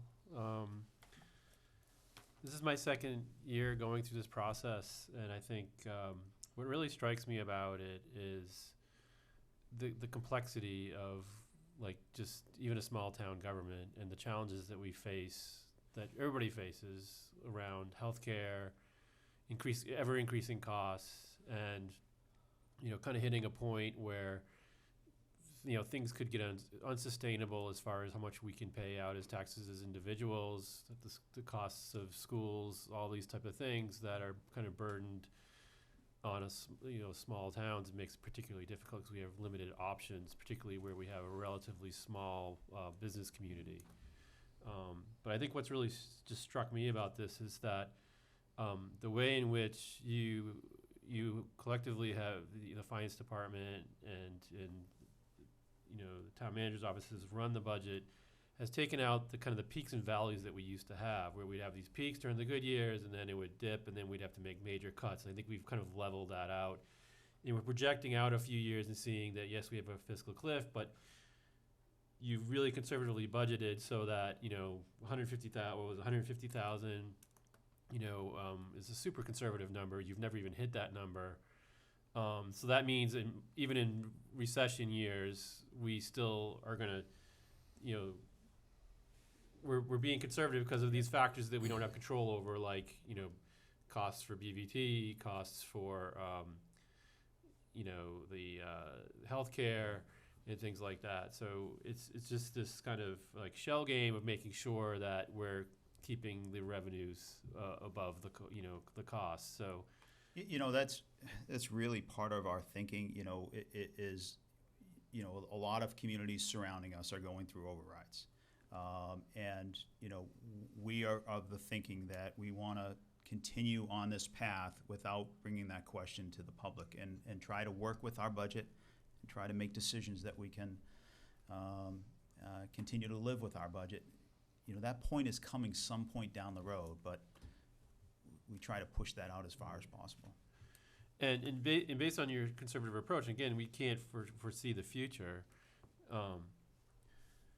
I just think what you have been able to achieve, though, is, and I don't know if people appreciate this, is that we're not seeing, like, obviously having to go and ask for overrides, which is important. And then number two is we're not seeing the job cuts that are required during those years. And also, I think a number that kind of continues to intrigue me is the turnbacks that the departments give every year. I mean, do you have the kind of the number of what that looks like over the last few years? Like, I know Tim does. Yeah, but I mean but like, what was the last year? I forgot. I tried to find it in the packet today, but the turnbacks. Yeah, like where the department doesn't end up using as a whole. What was it? It was like 680. 680,000. Just under 700,000. Yeah. But a big piece of that was health insurance. That was, you know, as a result of, we had what, additional 28 opt-outs. Right. More people taking the HSA, so. Additional savings. In the 2020 budget, health insurance premiums may have gone up 6%, but our budget only went up about 2 or 3%. Right. Because we had extra money from the prior year, not carried over, but the budget line itself was at such a point that we didn't have to put as much in the 2020 budget. And that's a lot of the turnback. 200,000 of it was just health insurance alone. Right. You know, at the same time, the department heads are very cautious and not frivolous with spending the money. So they all acknowledge it's taxpayers' dollars, and you know, whenever there's a turnback, you know, they give us it all because they didn't need it. Either they were short a position throughout the year, they had difficulty hiring a position. There are reasons for that turnback, but they don't go blow it at the year end just to. When free cash gets certified, I give Jim a best I can breakdown of both revenues and expenses what created the turnbacks or the excess revenues. The revenues are so high, we had inspection fees. You know, as long as there's commercial building going on, there's a lot of inspection fees. Building, wiring, plumbing. So those, we've had a couple of great years. Eventually that's gonna fall off. Some of the turnbacks we had at departments, we had some green energy grants that paid for some items that we had budgeted for in free cash. So that's in a line item for department, well, that falls out because we use state money, grant money instead of our own money. So that's in there. And I lay this out for Jim so he can understand where this came from. It's not, we're not over budgeting line item expenses, we're not padding expenses. These are true things that happened after the budget was adopted, like getting grants and things like that. Yeah, especially where you're kind of putting your budget out now and things obviously change over the course of the year. I mean, that happens in my own personal finances where I had projected to do something and I decide not to do it. So I understand that, but I think it's just it's an interesting fact to kind of, that I've just paid attention to and seeing that. I know in some companies that I've worked for, like, if we have leftover money, we're trying to spend it so that we continue getting that. And I think what I'm trying to point out here is that that's not happening here. The money is being turned back. And so again, this is a very conservative budget that is pushing the fiscal cliff out. I'm pretty confident that we'll continue to push that out, barring any major challenges or super, big, economic conditions changing. But I think overall, I'm very happy, and just as a resident of the town, I feel very comfortable and confident that our money is being managed to the absolute best ability that we can, and barring all the challenges that we face as a community in the ever-increasing expenses, and particularly around education and healthcare, and being able to manage that. And I think the only way for us to start to mitigate this is to obviously increase more business development to help offset some of the costs so that we don't have to continually be, looking for money from residents. Because at some point, it's just going to get to a point where it's going to get so expensive that, we're going to hit a point. It's the same thing with the healthcare. Like, I'm heartbroken to hear that we have to do plan changes, because that just puts the burden on individuals that becomes harder and harder for them to be able to afford healthcare. And I mean, we're all faced with that. I'm faced with it in the private sector as well. Yeah. But at some point we're not gonna have that choice anymore. It's gonna get so expensive that, and so we're probably not far away from that. I mean, we can double the deductibles and all that kind of stuff, but at some point you're not going to be able to do that anymore. Like, there's only so much we can do. Yeah, in the end of the game, we will, the GIC is probably the final spot. We've been pushing that decision out, and we will continue to as long as possible. But the GIC is a much larger pool that can absorb these big losses, and there's 75,000 people participating in the GIC statewide, and their increases are fairly moderate. You don't have the significant spikes with such a small pool that the town of Sutton has. We're going out there alone, and Maya, one of the benefits of Maya was that we were a larger pool, and the ranges kind of shifted. The increases, premiums shifted over time because it was a much larger pool. The problem with us is we're a very small pool, and one or couple bad experiences blows up our healthcare. Yeah. So that's probably one of our options to look at, but there's probably some downsides of that as well. So I think that's what has to be mitigated. And then also, we probably should be putting pressure at the state level to be looking at a program to make a much larger pool throughout the entire state. Because if we're just talking like a few communities here or one organization here that, like, you're talking about, that's still a very small pool in comparison. So the larger the pool, the more you can mitigate the cost across that. So these are just things that, are out of our control right now, but it's a serious concern for me, so, thank you very much. Thank you. Mr. Chairman. Jeff? Thank you, Mr. Chairman. Thank you, Jim. So I've got notes that may be in kind of random order, but it's just kind of a little stream of consciousness here. Number one is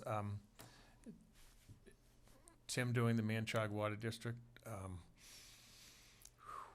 God bless you on that one. Thank you. Might give the money back. Yeah. Well, let me just say that, Tim was required to go above and beyond this last recap season, and he essentially had to do it anyway.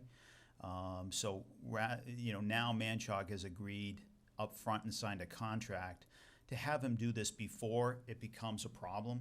Yep. Because we need their recap done to submit our recap. Right. So Yep. it's a very small water district, but without them doing it, we can't submit our tax recap to the Right. state, so. So it's worth every cent, believe me. And also setting up the new HR payroll position with Erin, I think is a good move, and also bringing her up is great.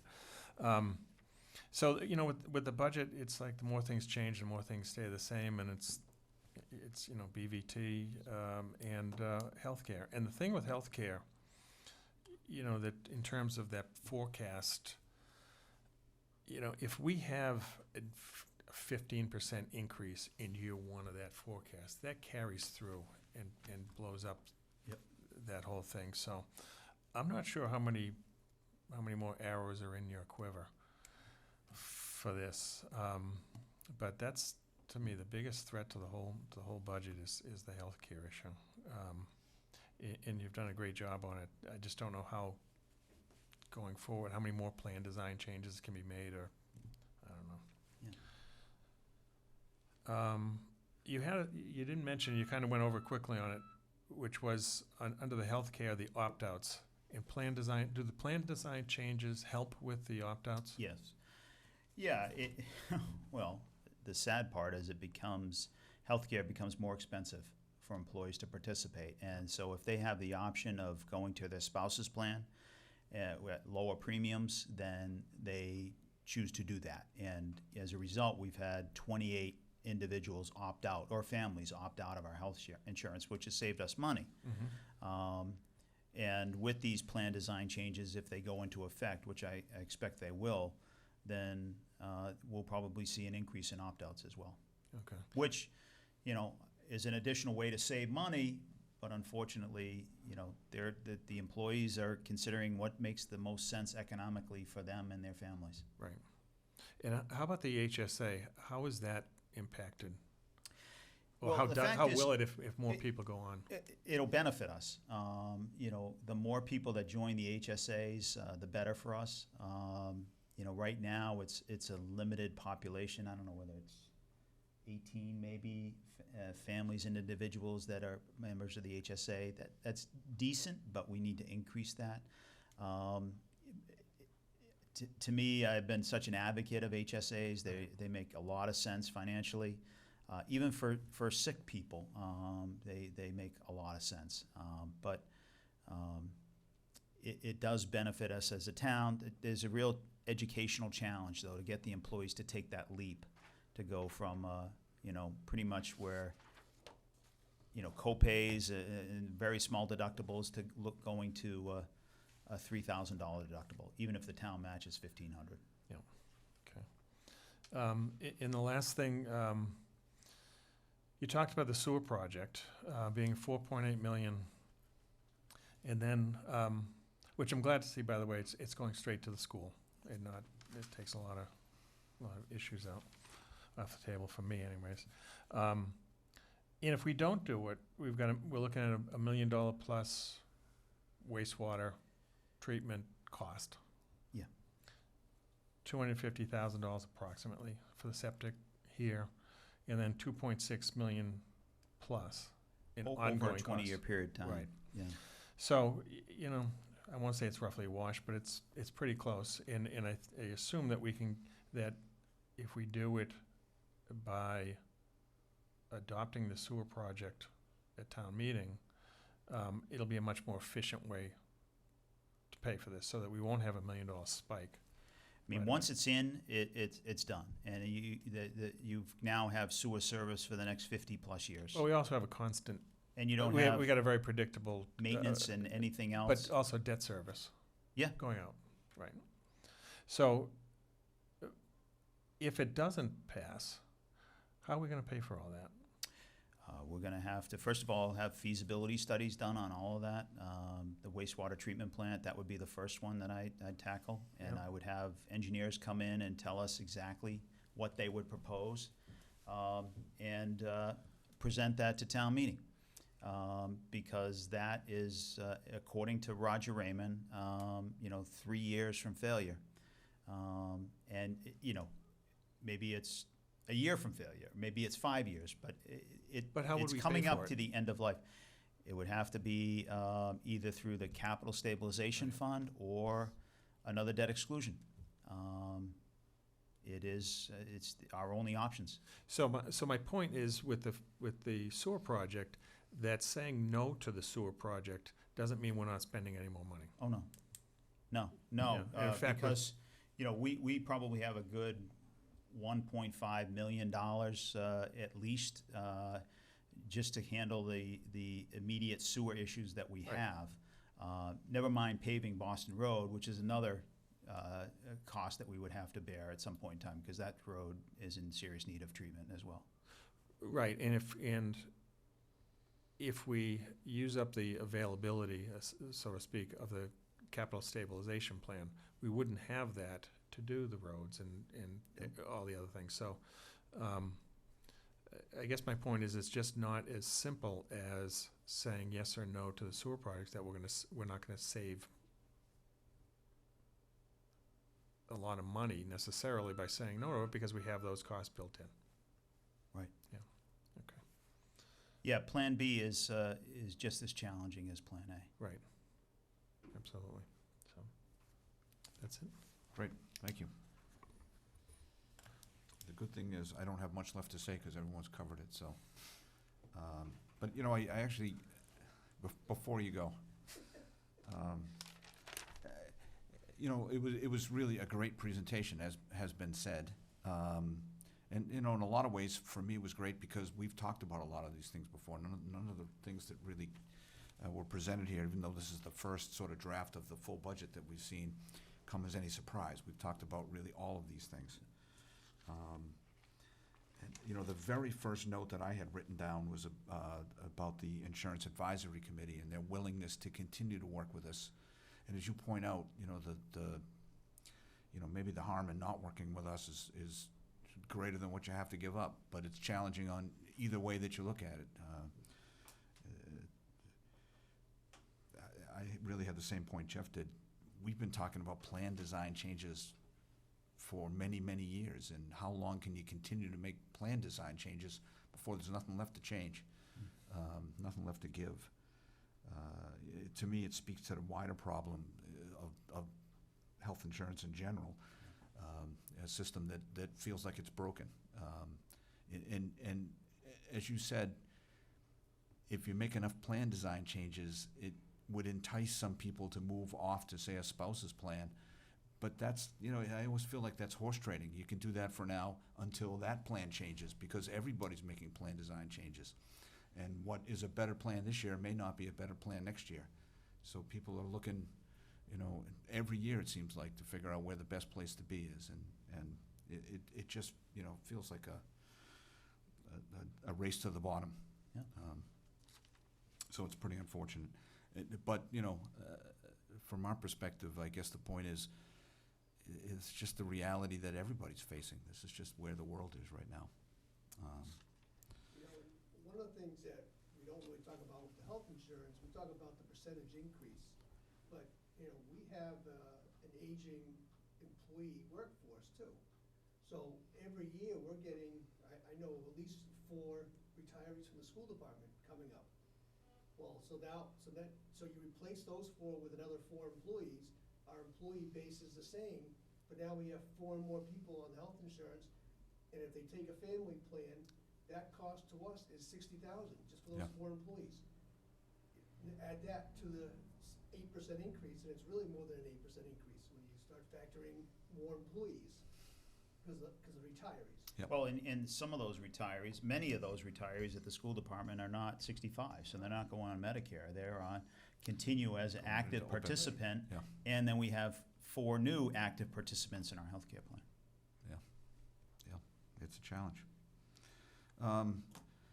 Next note, again, was about Aaron, in the HR position, and anybody, as I have, who has to deal with HR, knows that there's, the HR process itself is so ad hoc, so if that's your job, you just can't predict what's happening. So, the idea that you're gonna separate it from the treasurer's position, I think is just, it had to happen. I mean, I don't know, 60 or 70% of our budget is personnel. Yes. We spend our money on people.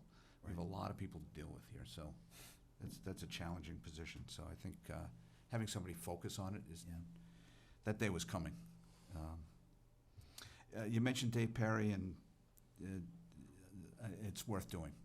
He was he has been great for our police department. So when that day comes, we wish him well. Yeah. It's just sort of sad to see it in the budget now. Yeah, and You can't ignore it. It's coming. Jeff, I thank you for mentioning the sewer project. I think the idea that we as a board need to champion that cause so that the town's educated about that when that vote comes up. We need to do that. I'm squarely in your camp. I think this is an important project for the town, and really the long-term fix that we need to take care of this problem, because the sewer project is a much longer life than I guess rehabbing the system at the school, because that's going to have a life to it. You have to do it again someday. So this is the right project.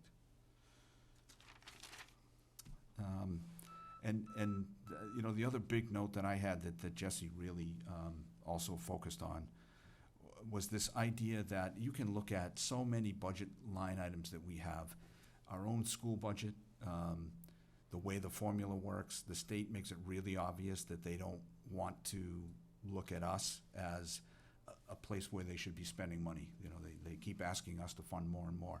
You can look at the same thing with the BVT budget. Their formula is totally weighted in a way that has a much higher burden on Sutton than it does the other community towns that are there. And you can look at it with with road funding. They continue to fund less and less money in a way that even if you look at the raw dollars, the cost to actually do road work goes up faster than any money that we have in that budget. So everywhere you look, the state is saying to us that we have to continually take on a greater share of our own funding. They just want to be less and less of a partner in our town's funding. And so you talk about the fiscal cliff, and I think the message should be clear. We work, and I've been involved in this budget for 15 years, more than 15 years now. And we've always talked about being conservative with our finances, and we've been really successful at that, and I think having the audit tonight, the feedback that they gave us, I think supports that. We've been, and we continue to be as transparent as we can with where our finances are and how we spend our money. And I think it's really hard for anybody to objectively look at what we do and argue that we don't do anything but be very conservative with the town's money. But there's a lot of pressure and a lot of challenges, as you've done a great job of sort of warning us about, that someday kind of there's a cross that we'll have to bear. And so the message really is for just to be prepared as a town and recognize that we're doing everything that we can to stave off that day, but that day may come. So I appreciate the transparency, and I appreciate the 5-year look, And I think it was really interesting to look at where that 5-year look is today versus where it was last year. you know. Exact same time. We continue to do things that are helping to improve that thing, that position, but that doesn't mean that it goes away. So that's the message to the town. Just know that we're doing what we can, but be prepared. Yeah. So, very good. Thank you. Now, if you want to go. Thanks for all your work. It really is appreciated. It's a great job. So, thank you.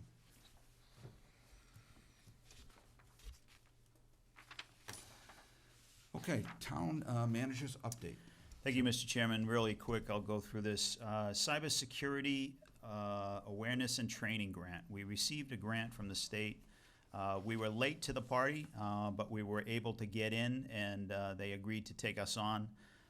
This grant is funded through the Executive Office of Technology and Security.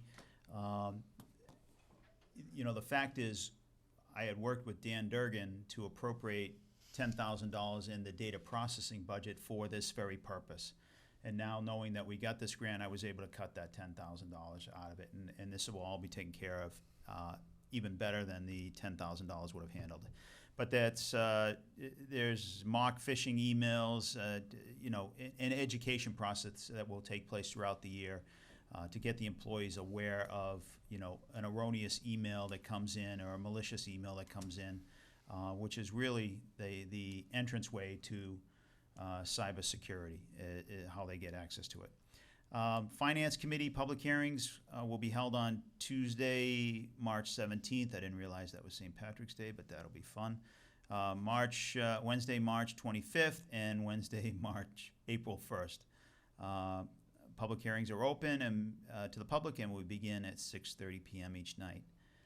Town meeting and town election schedule is attached, and the town meeting will be held on Monday, May 11th, 2020, and the town election will be held on Tuesday, May 26, 2020. Stipend for call / volunteer firefighter academy. Matt Belcito, the fire chief, has requested, and I've agreed to pay a stipend of $1,000 for any recruit's successful completion of the call volunteer academy.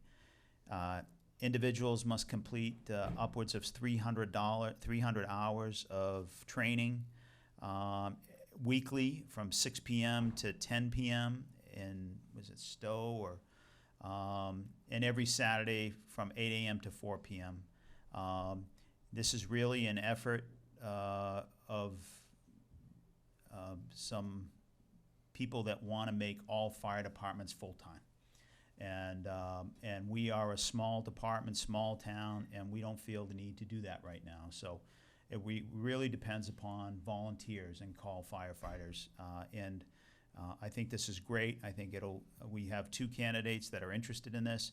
I think they'd be interested without the stipend, but I think it's a nice, you know, thank you to them for undergoing the arduous training that they're about to undergo. There is a Parent Teachers Association is sponsoring a 5K road race on Sunday, May 31st at 8:30 a.m. starting at the school property. Again, this is a fundraiser for the PTO. And early voting for the presidential primary will start on February 24th to February 28th from 7 a.m. to 5 p.m. Great. That's all I have for updates. Thank you. Jesse? Thank you, Mr. Chairman.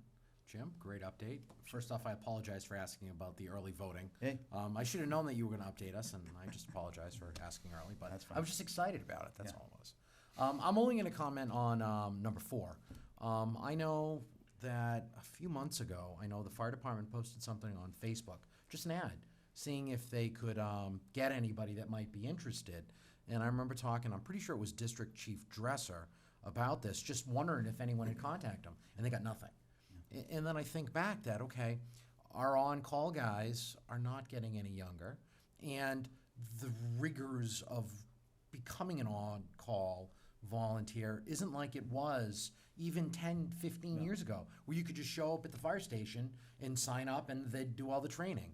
I mean, 300 hours. Yeah. If you are married, if you have children, if you're young, if you're in college, just the obligation that's expected just to get to that point where you could get a position This, of course, doesn't include the yearly training that they have to fulfill once they are on Continuing call. education, yeah. So kudos to Chief Belcito for thinking out of the box. Kudos to you, Jim, for supporting this. I think $1,000 stipend is definitely justifiable. Yeah. And I look forward to hopefully those two individuals getting involved and getting to know them. So I don't think there's an age limit on call firefighters, so. well, obviously it's 65. I know I'm not there yet, but it's not like I don't have enough to do. But I mean, who knows? Chief Belcito, he has a way with words. You never know. Twist my arm. Yeah, on that, I think I'm just gonna. I'll move on. Thank you. Thanks, Jeff. I appreciate that one. Jonathan. Thank you, Mr. Chairman. And thanks, Jim. So on the cybersecurity, like, this is another one of the complexities of modern life that is constantly a factor, and especially in small towns, like, again, trying to deal with cybersecurity, and it's hard enough for the top firms to stay ahead of this.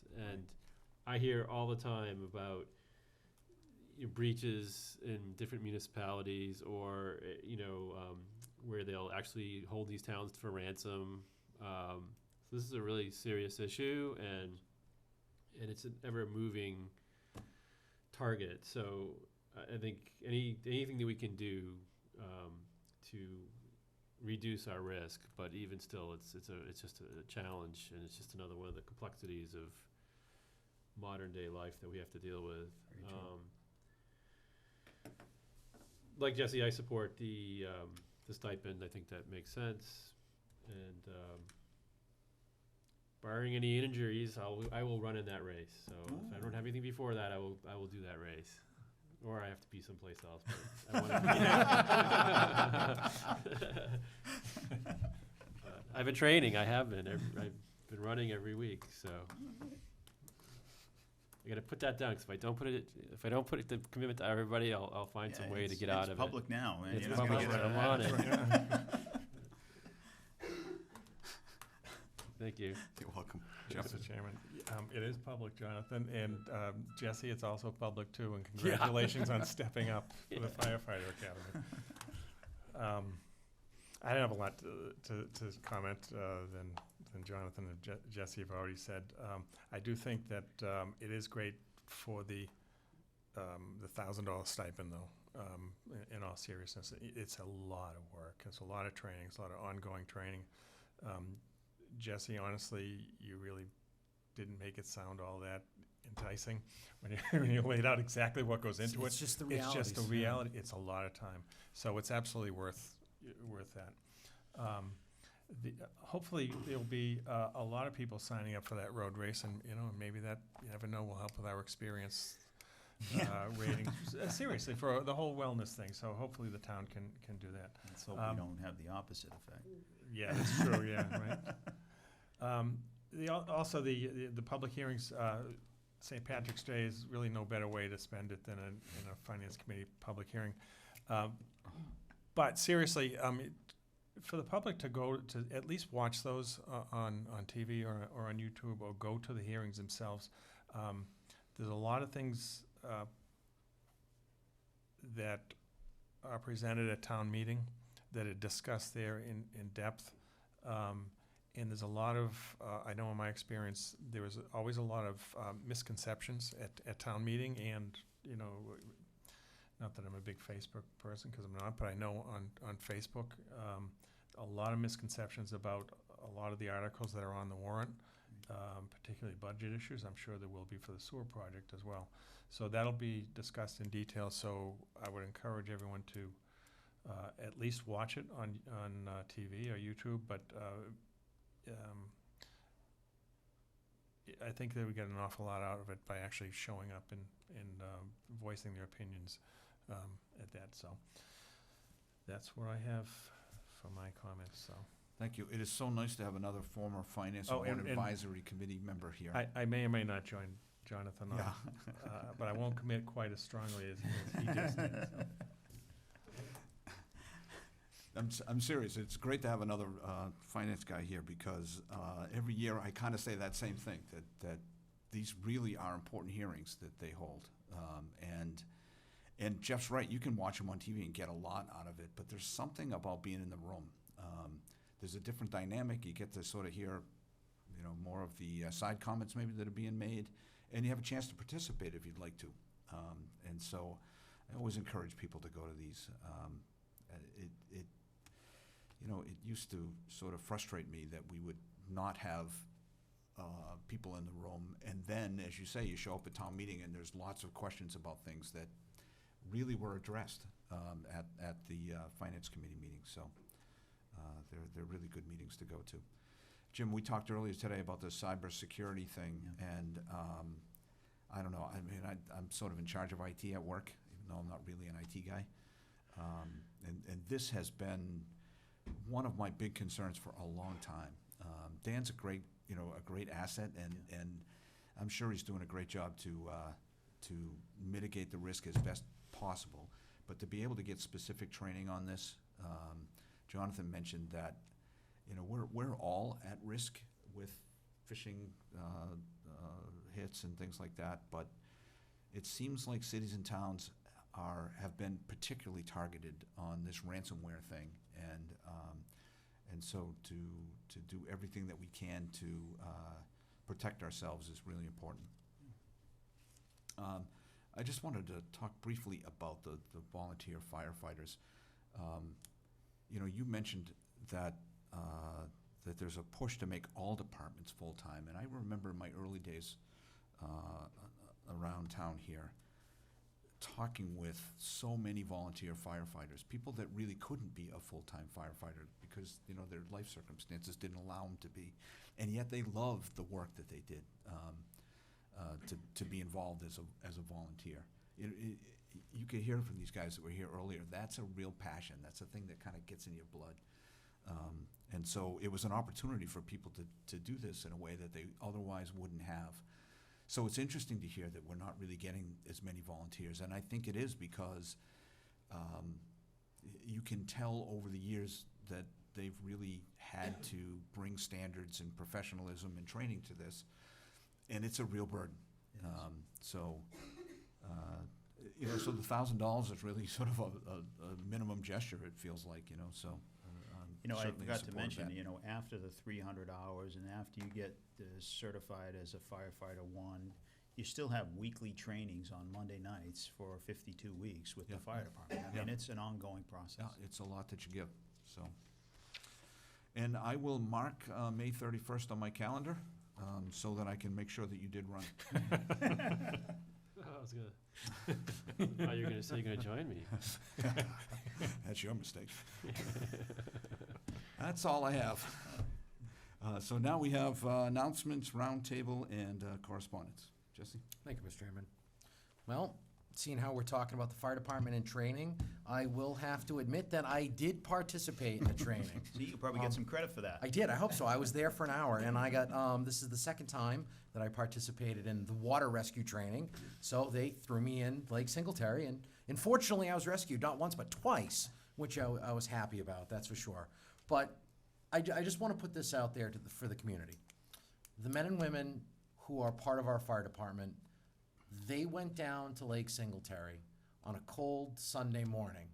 They gave up time with their families. Some of them missed Mass because they're training. They're training for us. So, Jim, you did mention every single Monday night, they're at one of the stations. They're engaging in new techniques, messing with the equipment, making sure everything's operational. But all of the hours they put into that is so that way, God forbid, 911 is called, and they have to come to your house. And they are prepared for as many contingencies as possible. So I have tremendous respect for all the men and the women who wear the thin red line, as it were, because I'll tell you, we're lucky to have the men and women that are part of our department, because they will give anything for anyone in town. So thank you to them, Chief Belcito in particular, for letting me participate, or actually making me volunteer. So I appreciate that. And of course, Chief, as he knows, hopefully he's home watching this, that anytime you need me to get thrown in the lake, I'm there for you. Next, I have to give special thanks to members of the First Congregational Church. It has been brought to my attention that over the last several months, significantly that they've been making donations to the food pantry. As I am not a member of the church, I wasn't aware, but it's brought to my attention that they go down twice a month with donations. And of course, I have to give them my thanks. And I know Michelle would thank them if she was here as well, because it's clear that our churches in our community do everything they can to ensure that no person who has to draw on that service will miss a meal. And I mention that considering this is February vacation. I know for a fact that there's been extra snacks and bread that's been purchased. So that way the kiddos, as they're home, can get the 3 squares. So thank you to the members of the First Congregational Church for their continued support over with the Mike Chizzy Food Pantry. And last but not least, I do have to give the update. It is somewhat lengthy, but might as well do it. They are looking for canned spinach, tuna helper, white rice, raisins, chicken broth, beef broth, canned ham, canned chicken, laundry detergent, ketchup, barbecue sauce, coffee, tea, and both men and women's razors. And that is all I have, Mr. Chairman. Thank you very much. That wasn't bad. Yeah. Thank you. We try. Jonathan? I have no updates, thank you. Jeff? Thanks, Mr. Chairman. I think Jesse spoke for us all tonight. Yeah, just one comment. I would just want to appreciate the fact that you are remembering to refer to it as the Mike Chizzy Food Pantry, as it should be and is properly called. Absolutely. All right, after that, I think we're ready to go. Mr. Chairman, if I may, I'd like to make a motion to adjourn. Second. Motion and a second, all in favor? Aye. It's 4-0. Black or blue?